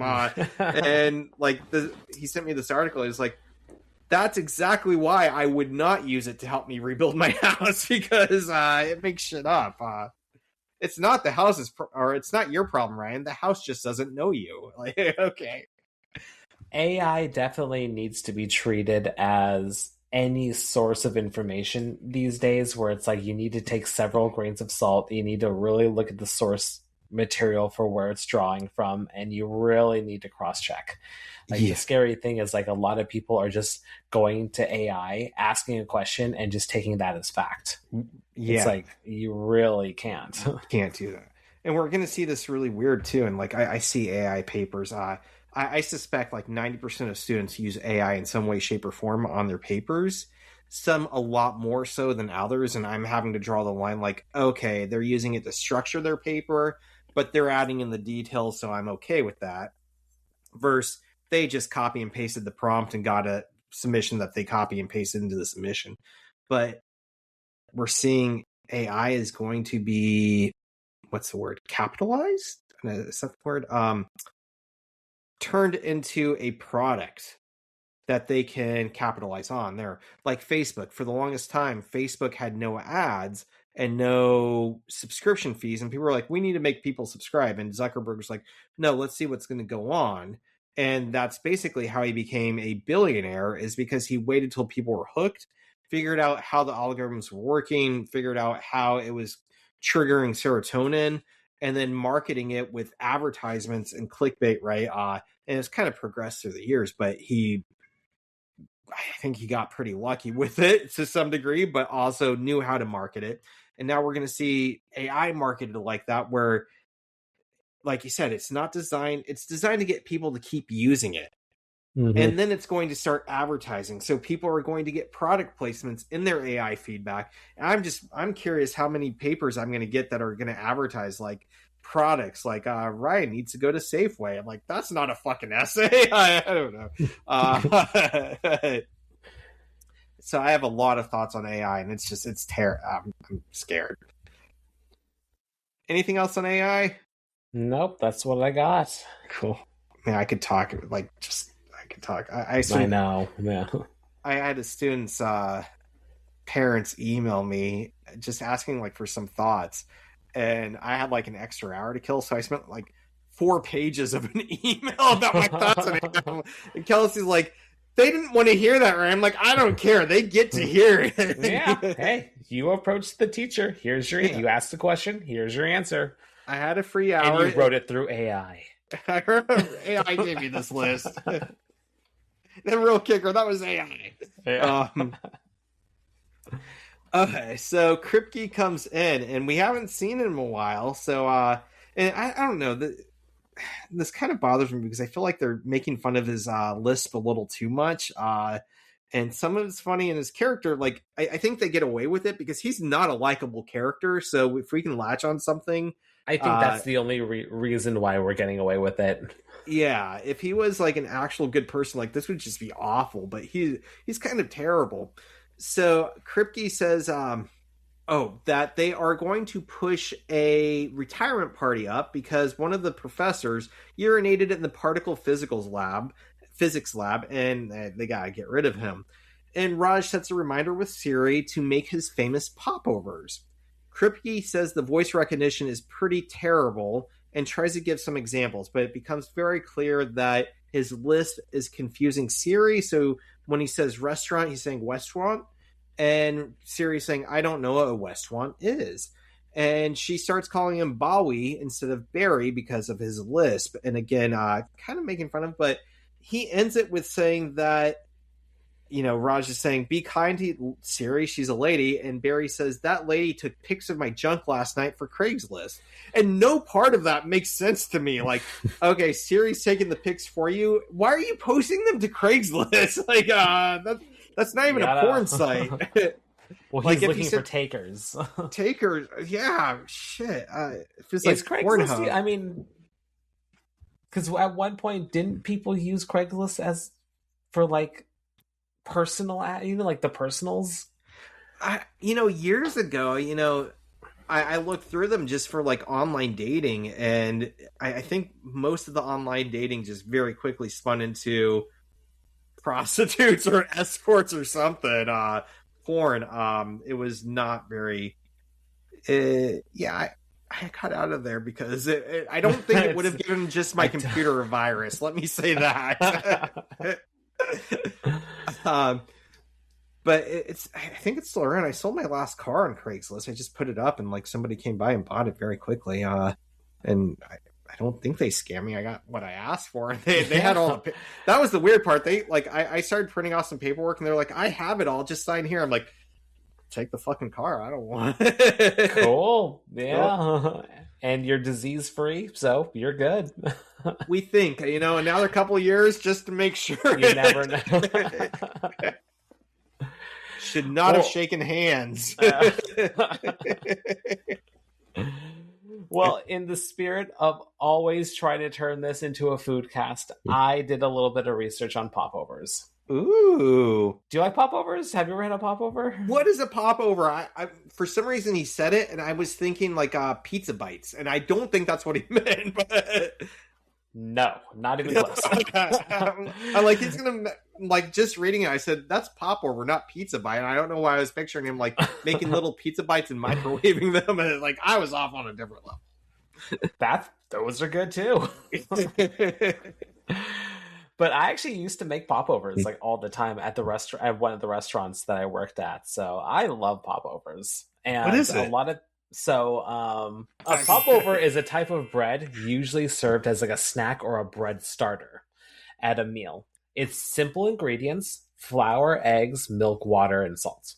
The special thing about a popover is the way it rises. It's a thin pancake-like batter, and it's cooked at very high heat, which makes them rise. So it has a hollow interior, but it has a crispy outside.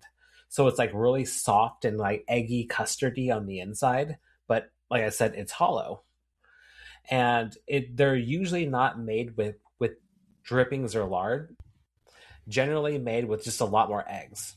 So it's almost like an eggy flavor. And for proper cooking, you should really use like a special popover tin, which is like a muffin tin, except it's more narrow and deeper. And it just rises more dramatically. So a lot of people think of popover and they think it's synonymous with Yorkshire pudding. Familiar with Yorkshire? I know that that term gets thrown around a lot, but I'm not sure if a lot of people know what that is. Because in England, they actually say pudding a lot, but it's not actual like what Americans think of pudding. Ours is more like that custard, like like a creme brulee or something like that without the brulee part. It's or like our IQ points on snack packs, right? When we did banana pudding, chocolate pudding. That was fun. That was fun. Any reason to eat some pudding? Pudding. But a popover is really just an American adaptation of Yorkshire pudding. So Yorkshire pudding comes from Britain, and it's usually served with roast beef and gravy. And again, it's like a bread. The texture is light and airy with a crispy exterior and a soft custard-like interior with, again, a custardy taste. Simple ingredients, again, flour, eggs, milk, and salt are usually used to make it.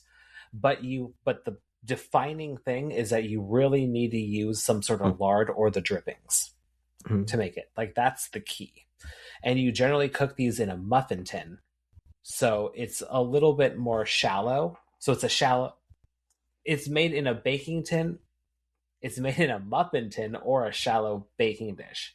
So these are flatter and more like boat shape. And they kind of, after it's cooked, it kind of sinks in a little bit. So it kind of creates that crater into it. So you could pour gravy into it.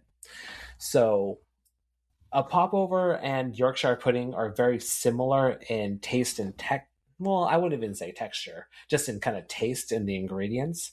But a popover, imagine it's like you could always know popover by by the name because it pops up. So it's just like this giant ball of bread with crispy exterior, hollow inside.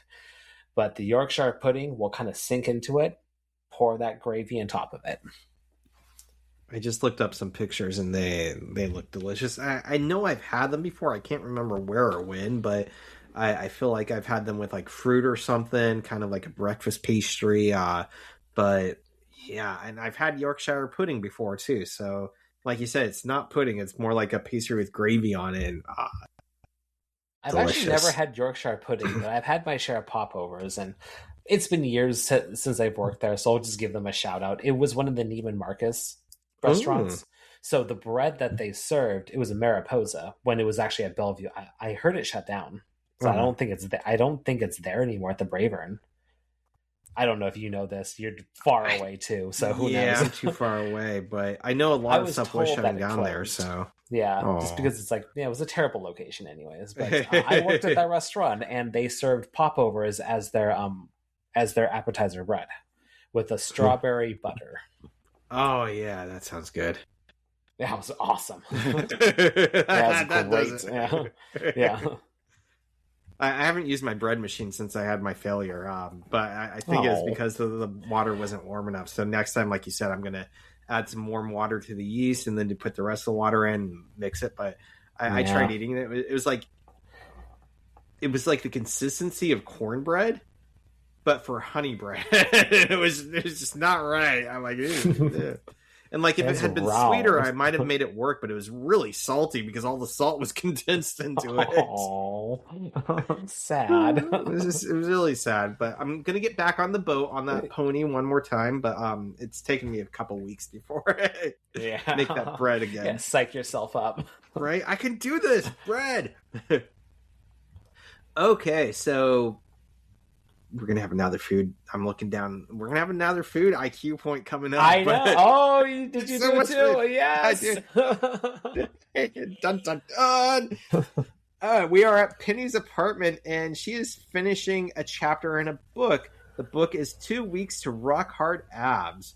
And apparently on Leonard's list was if she read more books, if books were a bigger part of her life, they could have more to talk about. And I feel like that's just a cheap shot because if you don't have enough to talk about without books, like you probably shouldn't be in a relationship. There's enough going on in life that books are just like a small thing. But anyways, there's other interests to have. Leonard says not to get mad about these things on the list. He says he's planned a great surprise date for her from her feedback, right? So he's not getting mad at her for her feedback.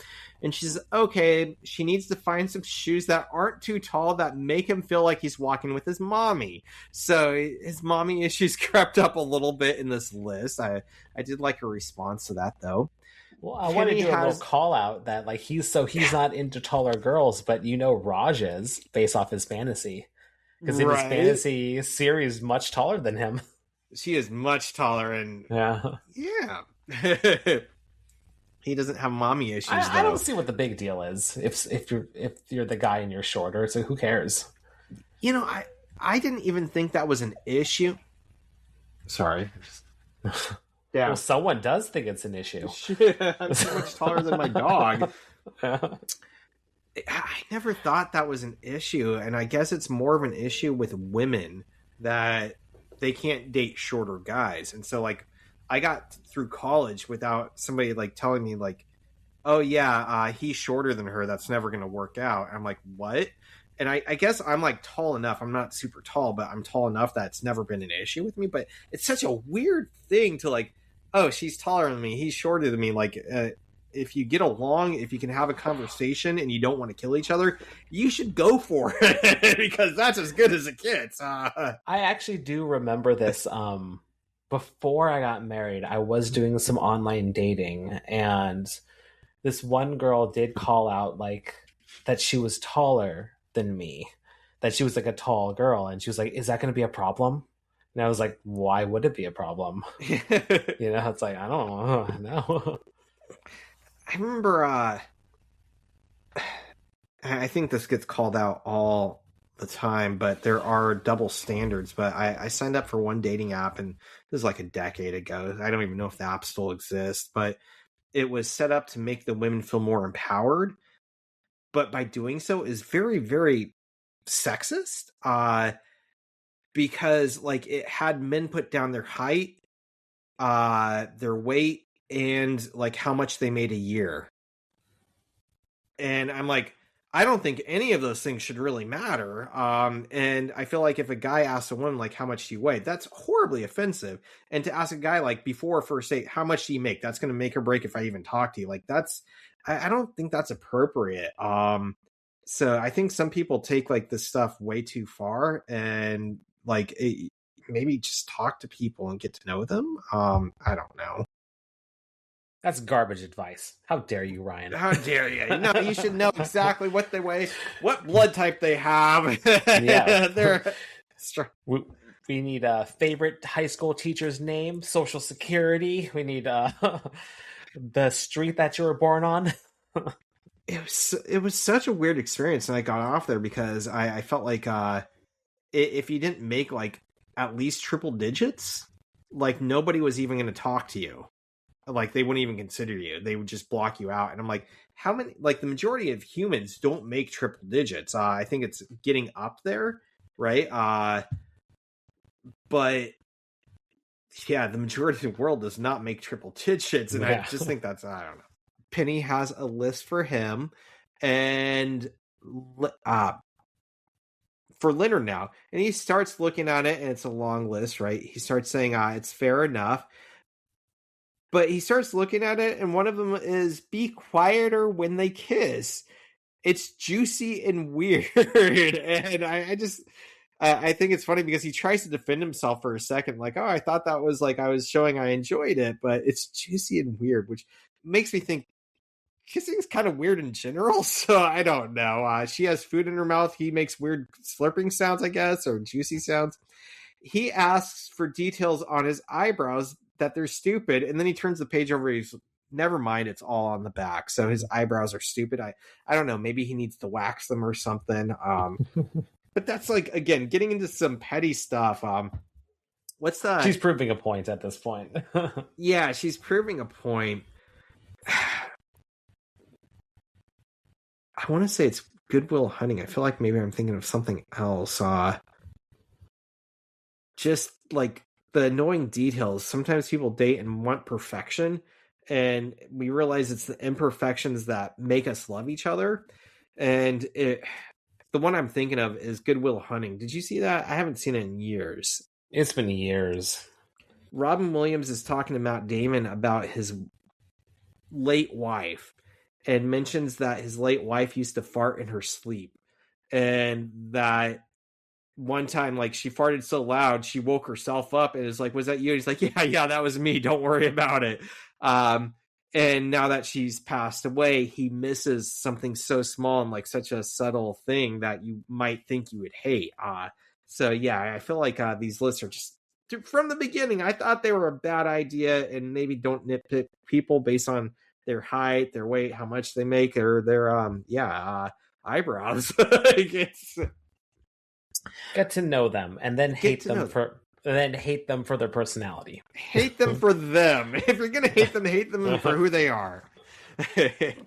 Raj's Speaking apartment. of which, on dating, I actually I broke down and I'm watching the new season of Love Is Blind. I hate myself. It makes me hate you, Manny, so much more. Why do I keep doing this to myself? Oh God, that one. I'll probably watch if it comes out again. What was that? The Ultimatum. I think I told you about it. Yeah.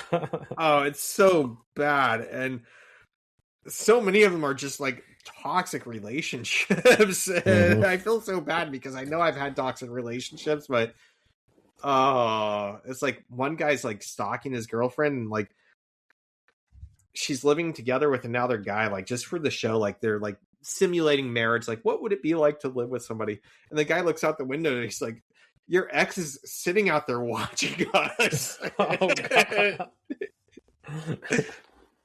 And there's a whole thing about a tattoo. I don't even want to get into it, but man. Okay. You have to let me know how it goes. Yeah. Don't worry, you'll get an earful. At Raj's apartment, Howard and Bernadette come in. So it's like a double date. Raj has Siri now, right? Raj mentioned Siri told them about where to get some Peking duck from. And Bernadette asks, who's Siri? Oh, does Raj have a new girlfriend? And they bring up it's his phone. And she asks if that's cute or creepy. And Howard's response is just, uh-huh. I love Howard's responses to all this. And then Raj brings up that he has some wine, that the traditional choice for Peking duck for wine is a Sauvignon Blanc. If I'm pronouncing that, I'm terrible at pronouncing white or wines. In fact, you'll get a kick out of this. I was at Fred Meyer the other day, and they had a table with wine on clearance, and I got a box of wine because I'm like, I don't drink a whole lot of wine, but if I can get like a cheap wine in a box, because box wine lasts for like 3 months, I'll drink a little bit here and there. I'll cook with it. And I was looking at a Cabernet, and I was about to get it. Then I noticed it was like Cabernet Light. So it was some sort of diet wine. And I'm like, fuck that. And put it back down and picked up a box. I'm like, I'll just take this one. I picked up a fucking Chardonnay. And I'm not a fan of white wine. So now I have a huge box of Chardonnay that I'm going to make some, I don't know, chicken, roast beef, or roast pork with. Lots of risotto. Risotto. That's what I was looking up. I'm like, I can make risotto. So I'll figure it out. But man, I was kicking myself. I'm like, how did I read Chardonnay as Cabernet? Man, I was embarrassed. Turn into vinegar. What was that? Turn into vinegar. If you're never gonna do it, just turn into vinegar. How do you do that? Do you just let it sit long enough, or? I think so. Yeah, I don't actually know, but I think I've heard it's pretty easy. That's I go through wine too fast. I'll never be able to make vinegar out of it. Did you hear that? Was that Siri? Oh my god. What the? That's so meta right now. Oh god. I guess she doesn't know how to turn wine into vinegar. Oh, oh my god. This happens to me all the time where I'm just having a conversation and Siri will just insert herself. Right? Like it actually happens like all the time. AI free. Alexa is the worst though. Alexa, because Alexa, oh my god, so creepy. Alexa has like a whisper thing now, where if you whisper, it'll whisper back. It's the creepiest thing. Especially like because we use Alexa for like our lights and everything like that to turn it on and off and everything. So when you're in the dark and all of a sudden you hear it whispering to you in the dark, you're just like, oh fuck, something's coming. Something's gonna get me. We've had that happen in the middle of the night at like 3 a.m. Like she wakes up and starts whispering, like, how can I help you now? I'm like, I was sleeping. I don't want help. Is Kelsey sleep talking? Or like what? I don't remember. Oh man, that was a freaky night. Did I tell you about when she gaslit me? Siri? Alexa. Or Kelsey? Oh. Just to confirm, you'd like to call Kelsey? No. Oh god, no. Stop. No, god. No, stop. No. What is happening right now? I'm getting creeped out because I have automatic lights too that turn off at a certain time. It's at the time when just turned off as we're talking about this. So I'm like at the corner of my eye, I'm like, shit. God, it's happening. All right, more whiskey. More whiskey. Amazon updated her to an AI version to be like more natural sounding and more helpful. Did you hear about that? No. And it's something that's like beta test right now, and it's free, and I think it's going to charge, and I just didn't want to deal with it. So she kept asking me, would you like me to do my updated AI? No, I want the regular one. It's free, Ryan. Don't worry about it. I don't want it. And I said no on all my devices several times. And finally she stopped asking. And one day she just started talking like AI, and like the kind of thing where it's like, how are you doing today, Ryan? I'm like, you updated AI, didn't you? She goes, no, I didn't, Ryan. I go, when did you update to AI? And she goes, I have always been this way, Ryan. Don't worry about it. And I Don't went onto my worry. account. It was so weird. I went onto my account and it was definitely enabled, so I had disabled it. And like there was a level in the voice so you can hear the difference immediately. I heard the difference when I disabled it, but I'm like, she fucking gaslit my ass. She told me she didn't update and she had always been like that and not to worry. Don't worry, Ryan. Let your guard down. Go to sleep, Ryan. Sorry.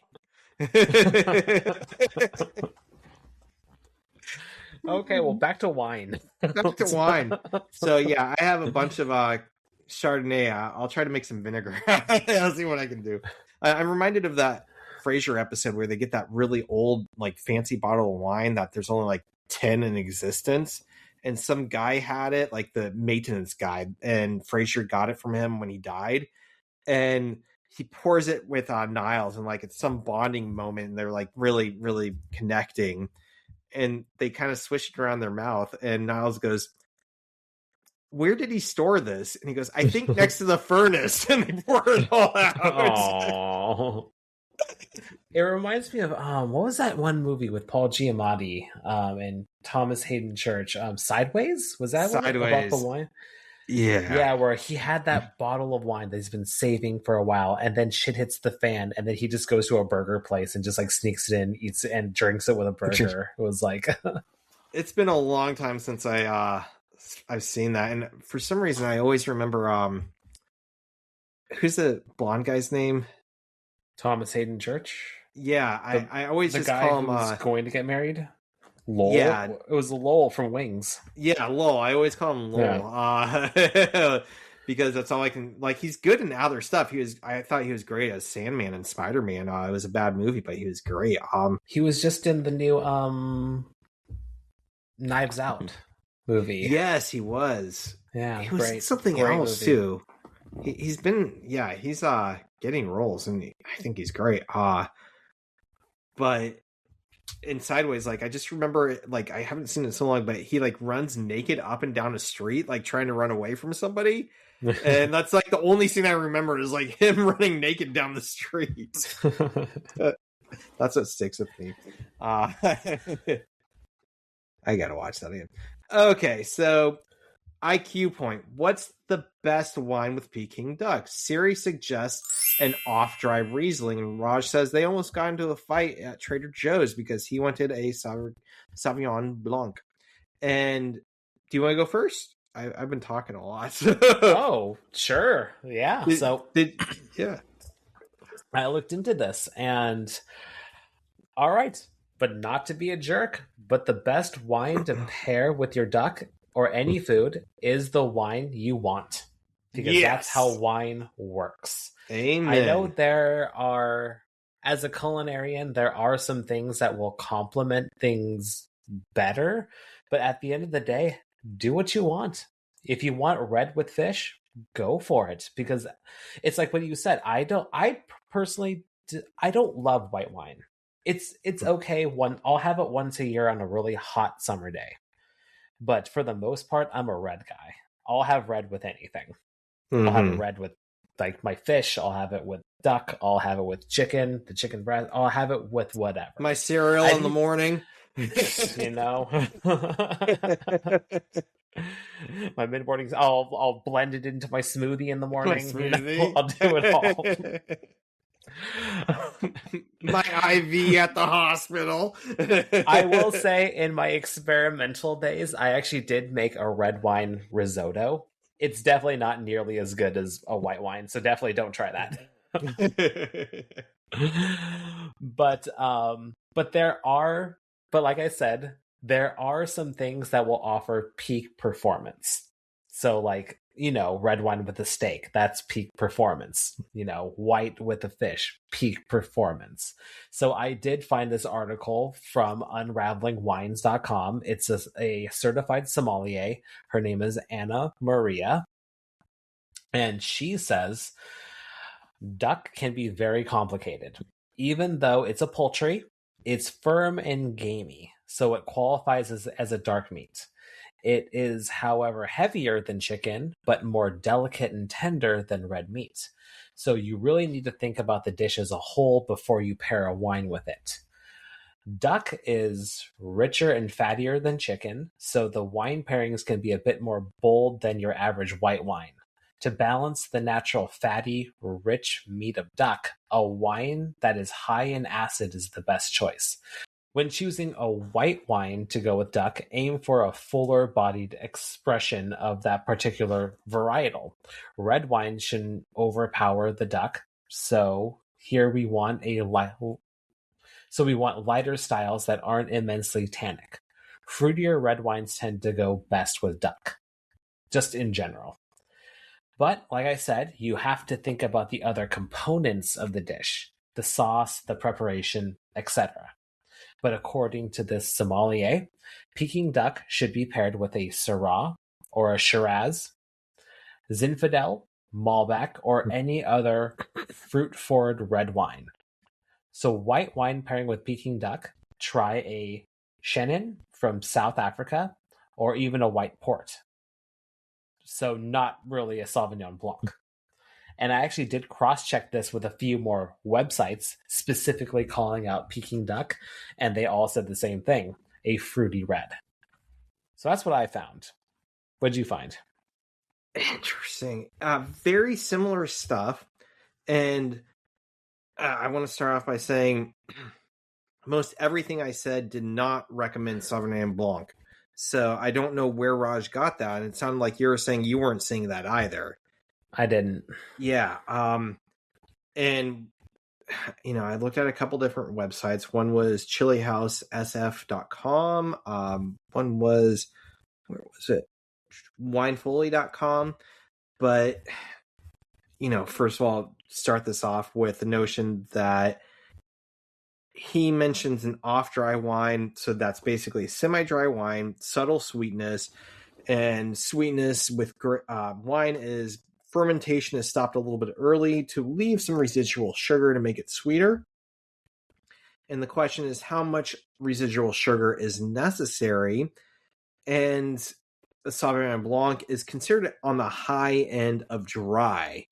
And usually the dry is used to enunciate, help bring out the flavors of savory flavors and herb flavors. And a less dry, a sweeter wine would pick up sweeter flavors. And I believe what did Siri say? An off-dry Riesling. I always think of Rieslings as super sweet. So an off-dry would be a drier Riesling, would be somewhat sweet with everything I saw. Flavors reminiscent of lemon and honey. So still some traces of sweetness there, balancing with the kind of complexity. Like you said, the duck is complex. It's a dark meat, but it's lighter. It's tender. It's fattier. What do you want to go with that? And yeah, according to Winefolly, it seems like probably the Riesling would be better since it's so complicated and off-dry. There we go, off-dry Riesling. But something more complicated comes up is how are you making the duck? Because in traditional Chinese culture, from my readings, I can't say I've had the most traditional Peking duck ever.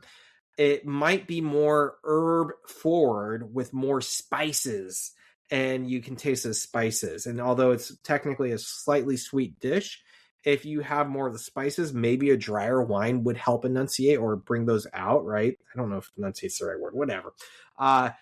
However, if you are doing a more Americanized dish, I know a lot of Americanized dish basically bring the sweetness forward. And so if it's a plum sauce and it's doused in plum, sweet plum sauce, you might want a sweeter wine to accompany that sweet plum dish. So it kind of depends on how the duck is made as well.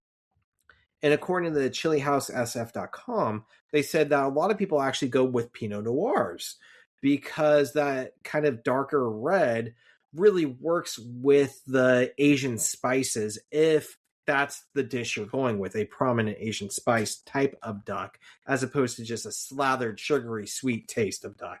So it kind of depends on which type you're going with, which makes sense for you. What did you say? A sweet red, sweet pink? A fruity red. Fruity red. A fruity red might coincide with this or connect with it better. But yeah, technically Raj's dry white did not really seem to pair well with everything I was finding as well. That either a sweeter white to blend with the plum sauce or a fruity red to mix with those herbs and spices and be a little bit drier. So I kind of see the validity of the choice though, because sometimes you do want a little bit of opposite flavors, like in textures and everything like that. Because sometimes, like duck, it's like what I said, it's gamey. It's basically all dark meats. It isn't as heavy as red meat, but it is still a dark meat.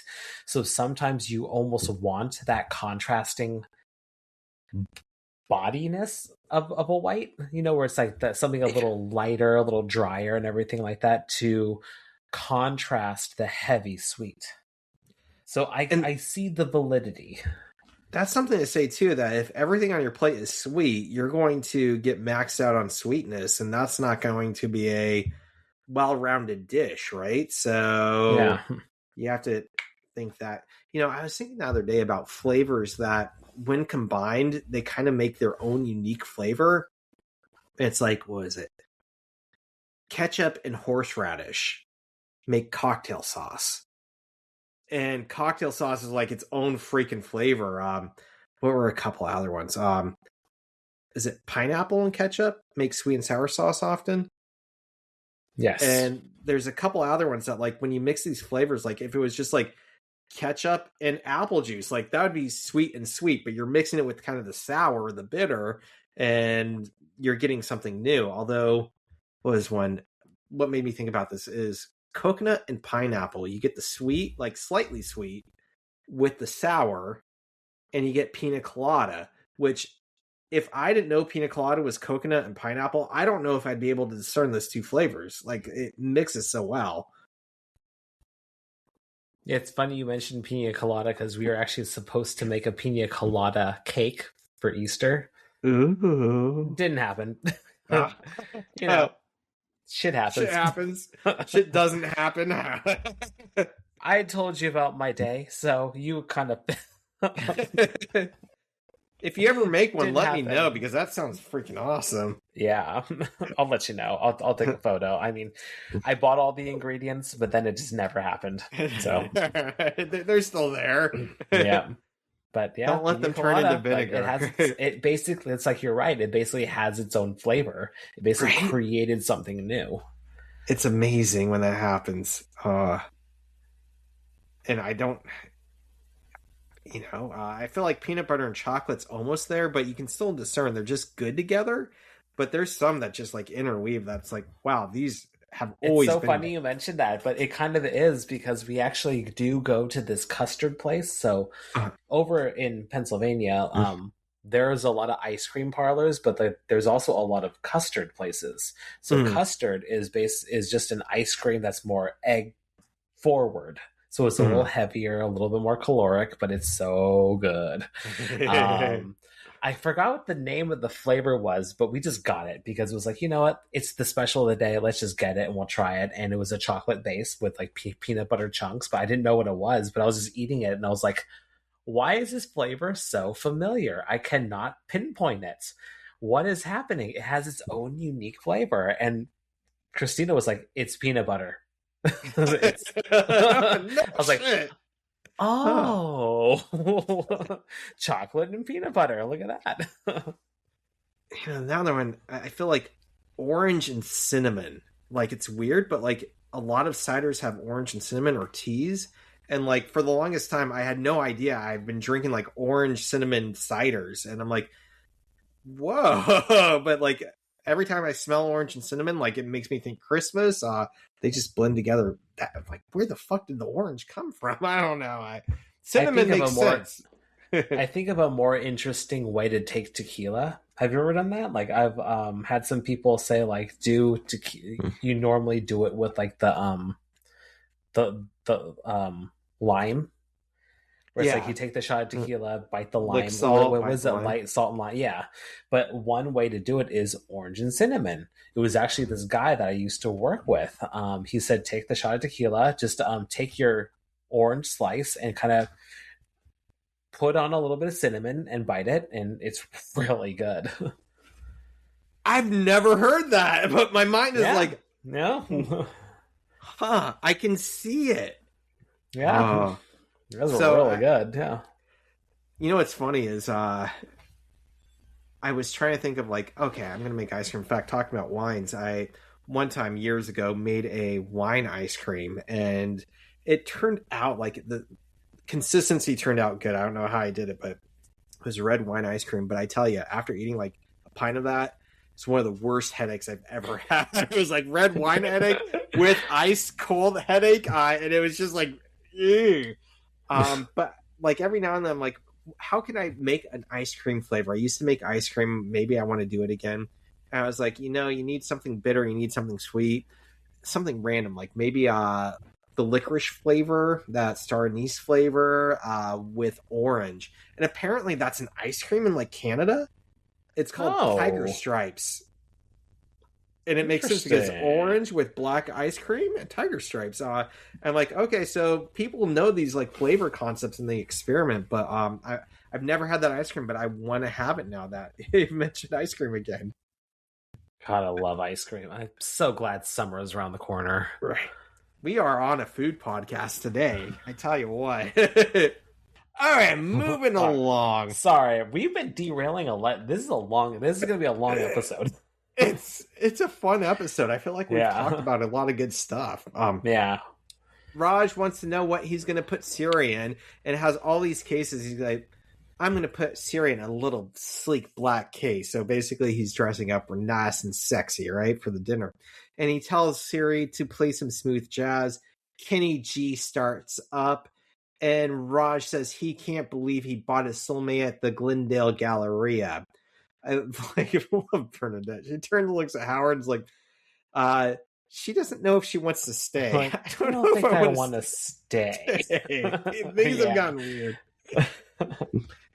Flash forward, we are at the shooting range, and Leonard has taken Penny to the shooting range. Apparently he called her dad and asked what type of stuff she was into when she was younger. And since he couldn't bring a cow up to tip it, which from everything I've heard, I mean, I only lived in Nebraska for like 5 years. That's kind of like an urban legend because tipping cows are really heavy, and like you would need like a bunch of people to move that.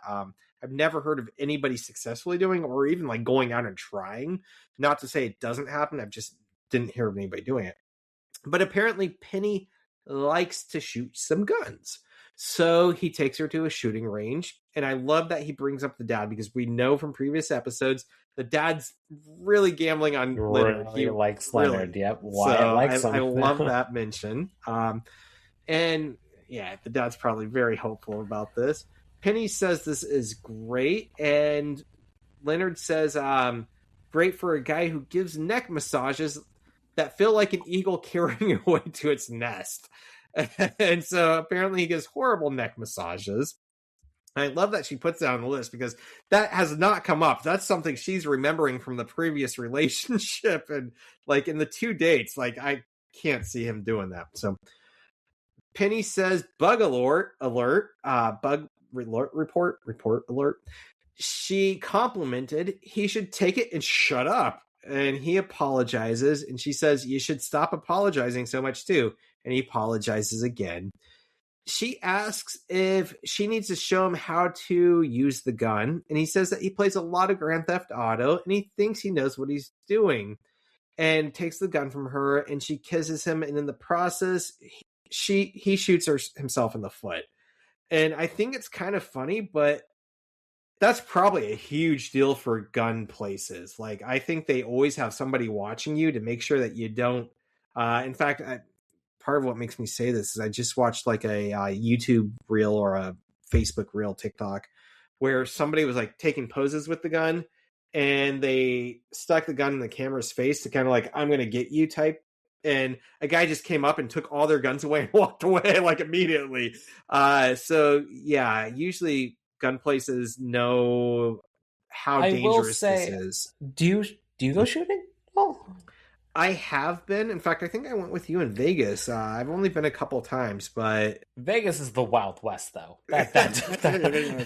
shot a grenade launcher. It was a time. That was we had the sniper rifle. Like that was awesome too. It was awesome. Yeah. Shout out to Corey. That was his bachelor party. That was great. But I will say, like, I've been to shooting ranges in Washington and I've been shooting ranges in Pennsylvania. In Washington, they do have somebody there, but it's a little shocking that they just kind of that there is this level of disconnect where it's like they're on the other side of the wall looking through a window, watching you and observing, which doesn't seem like the safest. It's here's your gun, go have fun. Well, it's safest for them. Yeah. But in Pennsylvania, there's somebody in the room with you. Like he's like within like a few feet of you, like just making sure everything, which I think is great. It's great. Because like if you have a question or something like that, they're just right there. If you're doing something wrong, they'll just like, hey, don't do that or something like that, or So it kind of just depends. Which it's a little scary. I don't think it was at the shooting range. I don't know where I picked it up from, but like oftentimes they make a really big deal about the trigger finger and that you do not hold your finger on the trigger, that you always keep it out unless you're ready to fire the gun. And that's when you curl your finger in on the trigger. And if you have it on the trigger, usually gun places will yell at you saying, don't put your finger there until you are ready because too much shit can happen. So yeah, it's kind of weird that he had his, things there, but it's interesting that Washington's different than Pennsylvania like that. I know. I've been to several in Washington just because I go with my my uncle and he's awesome and has lots of guns and it's awesome. But in Pennsylvania I've only been to one and the guy was like right next to me. I have this thing that like I'm compelled to do things that scare me. And so, like, I have a fear of heights, so I got really into rock climbing. I jumped out of a plane twice. I've done other things like I'm scared of that. I have to dig into it. And guns are one of those that I want to fire more guns, not because I like guns, not because I particularly enjoy firing guns, but, like, they scare me. So I want to do it to embrace the fear and, like, get some control over the fear. But, like... For me, they're like firecrackers. Like if I have a firecracker in my garage, my brain is going to be like obsessive about it. Like that thing's going to explode. When and how is it going to explode? Like it's hard for me to concentrate. But so I think I'm going to try shooting guns at some like there's a range just down the road for me, and maybe like 10 miles. And I kind of want to go there and just get some practice and get used to it a little bit more. Leonard says he plays a lot of Grand Theft Auto, and Penny kisses him, and amongst the kiss, he shoots himself in the foot. And we are at the apartment, and or at least the hallway, and she's helping him get upstairs. And Leonard brags about having a gunshot wound, and she kind of belittles him, saying that his shoe has the gunshot wound, his pinky toe has an ouchie. And he says the hospital handed out a Band-Aid, and they are not allowed to give those out unless medically necessary.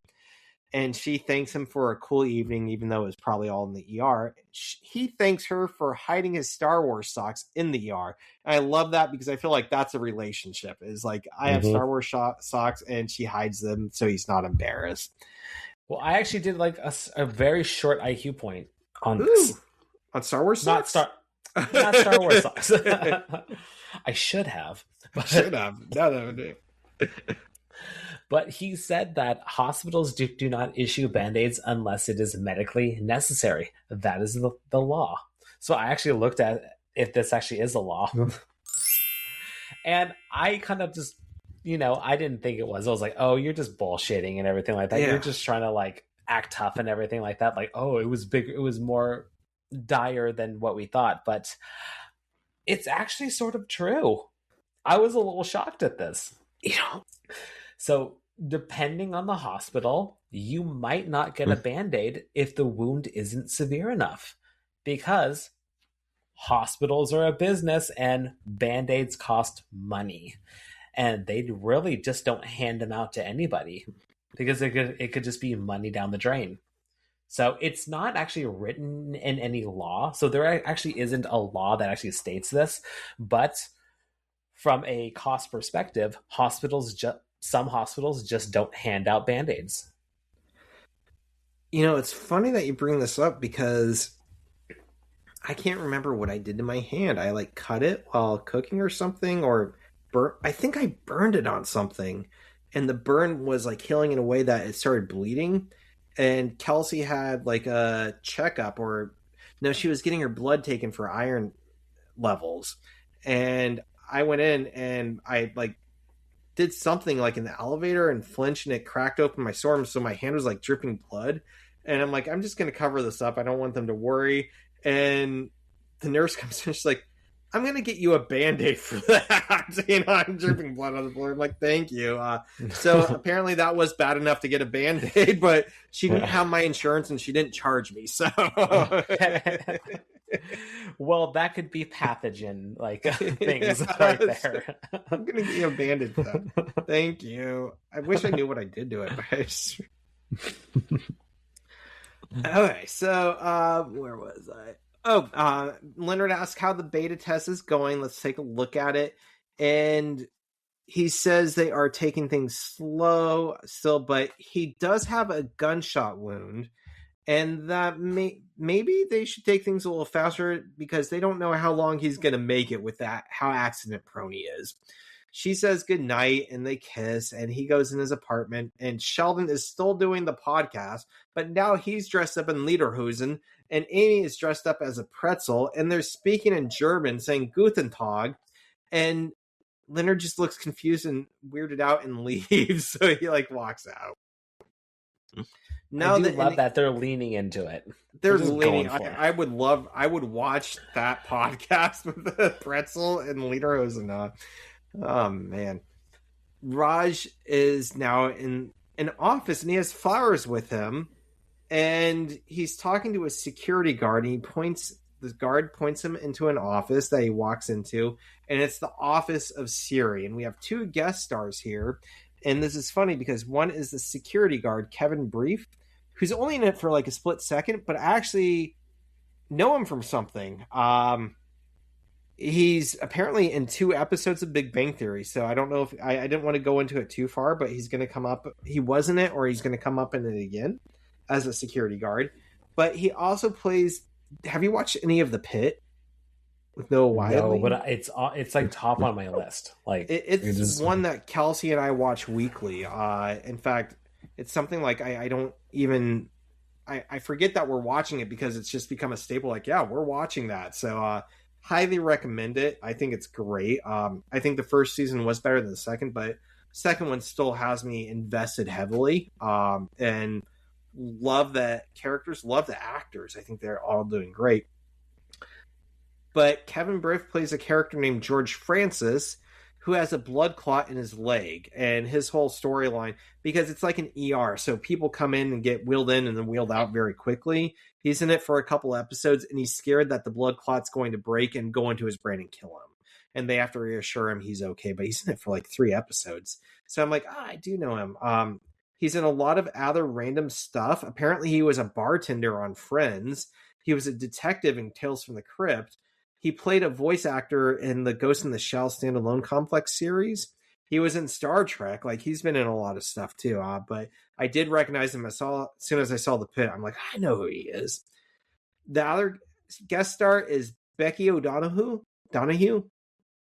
And she's also been in several stuff, numerous shows. I didn't really recognize anything with her, although I do think it was funny that she was played GPS voices in some shows. She was the GPS voice in Mom and a GPS voice in Kaminsky Method. And it's really funny because she was not the real Siri. She just plays voices of Siri in shows. And that brings me to my 4th and final IQ point. And I think this is enough to make it an IQ point, that who is the actual voice of Siri? And her name is Susan Bennett. She is a singer voice actor who recorded the voice of Siri for a speech database project in 2005. So she did it apparently without even realizing that it was going to be the first and primary Siri. Basically, the default female Siri voice on iPhone 4S in 2011 was like the first Siri, according to this article. And so she did this in 2005, not knowing 6 years later she was going to be Siri. And apparently she was a singer. And I watched a little interview with her, and she had no interest in voice acting, but she was doing a jingle at a little recording studio. And somebody was like, hey, our actress didn't come in. Could you record this really quickly? And so she went over and did this session, and it jump-started her into voice acting. And she, part of this interview was saying that, like, don't ever feel like closed in on your job. Be open-minded to what you could do and be receptive to your options, because it really opened up what she called a serendipitous possibility or happening. And she's done several movies in which several of them she was actually Siri. But Big Bang was not one of them. So funny enough, they had somebody else playing Siri, but not Siri herself. She plays Siri in the Beavis and Butthead Do the Universe movie that came out a couple years ago. She also has done a few episodes of Aqua Teen Hunger Force. I don't know who she was in them, but she was in them. So she's done some shows as well. But anyways, I think that IQ point works for all the guest stars, and acknowledging that Becky O'Donoghue, although plays many GPS-like voices, was not the actual Siri. That credit goes to Susan Bennett, who was the original Siri. Although I think Siri's updated now and different people have become the voice actor. Maybe it's just AI. All right, so anyways, Raj is in Siri's office, and it's this beautiful woman who gets up, and like you said before, she is taller than Raj, and he doesn't care. And she comes up and calls him sexy and says, what would you like to do? And he can't talk because she's an actual woman. And he just sputters. And he says that, or she says, I don't know what means. And they can't make love now. And he wakes up on his couch crying. So Siri has broken his heart, as Howard said. Predicted it. Yeah, he predicted it. Now we're on the vanity card. And this is another one that if you watch the episode, the formatting may be different. It's like in cursive font and very like centered and really pretty looking. When I found it online, it's like Times New Roman, all block font, left align. But we are on Chuck Lorre Productions 373. The Prophet by Khalil Gibran, first draft. A young woman stepped forward from the throng and asked, Zero, great prophet. Great prophet? I think great prophet. I'm literal tonight. Oh, great prophet. Tell us how we might find love that is unconditional, unwavering, and unending. The prophet did not answer right away. He looked off into the distance, gathering his thoughts. Silence descended upon the crowd. Then he turned his gaze upon the young woman and said, get a dog. You know, I hadn't read that, but that was I'm like, this is going to be a dog joke. I think I've heard this before. Unconditional, unwavering, and unending. Unending. As mine's whining in the background. Poor baby. Hey, she just wants your love. She just wants the love. I think she heard the baby crying earlier and is now like, I need to check the baby. Oh, that's sweet. Stella hates Hunter.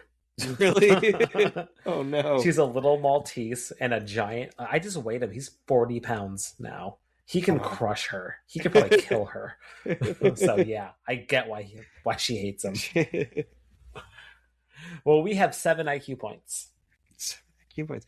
And I went up 1 point on Sheldon's side. I got it for Sheldon and I both started podcasts. So, yay.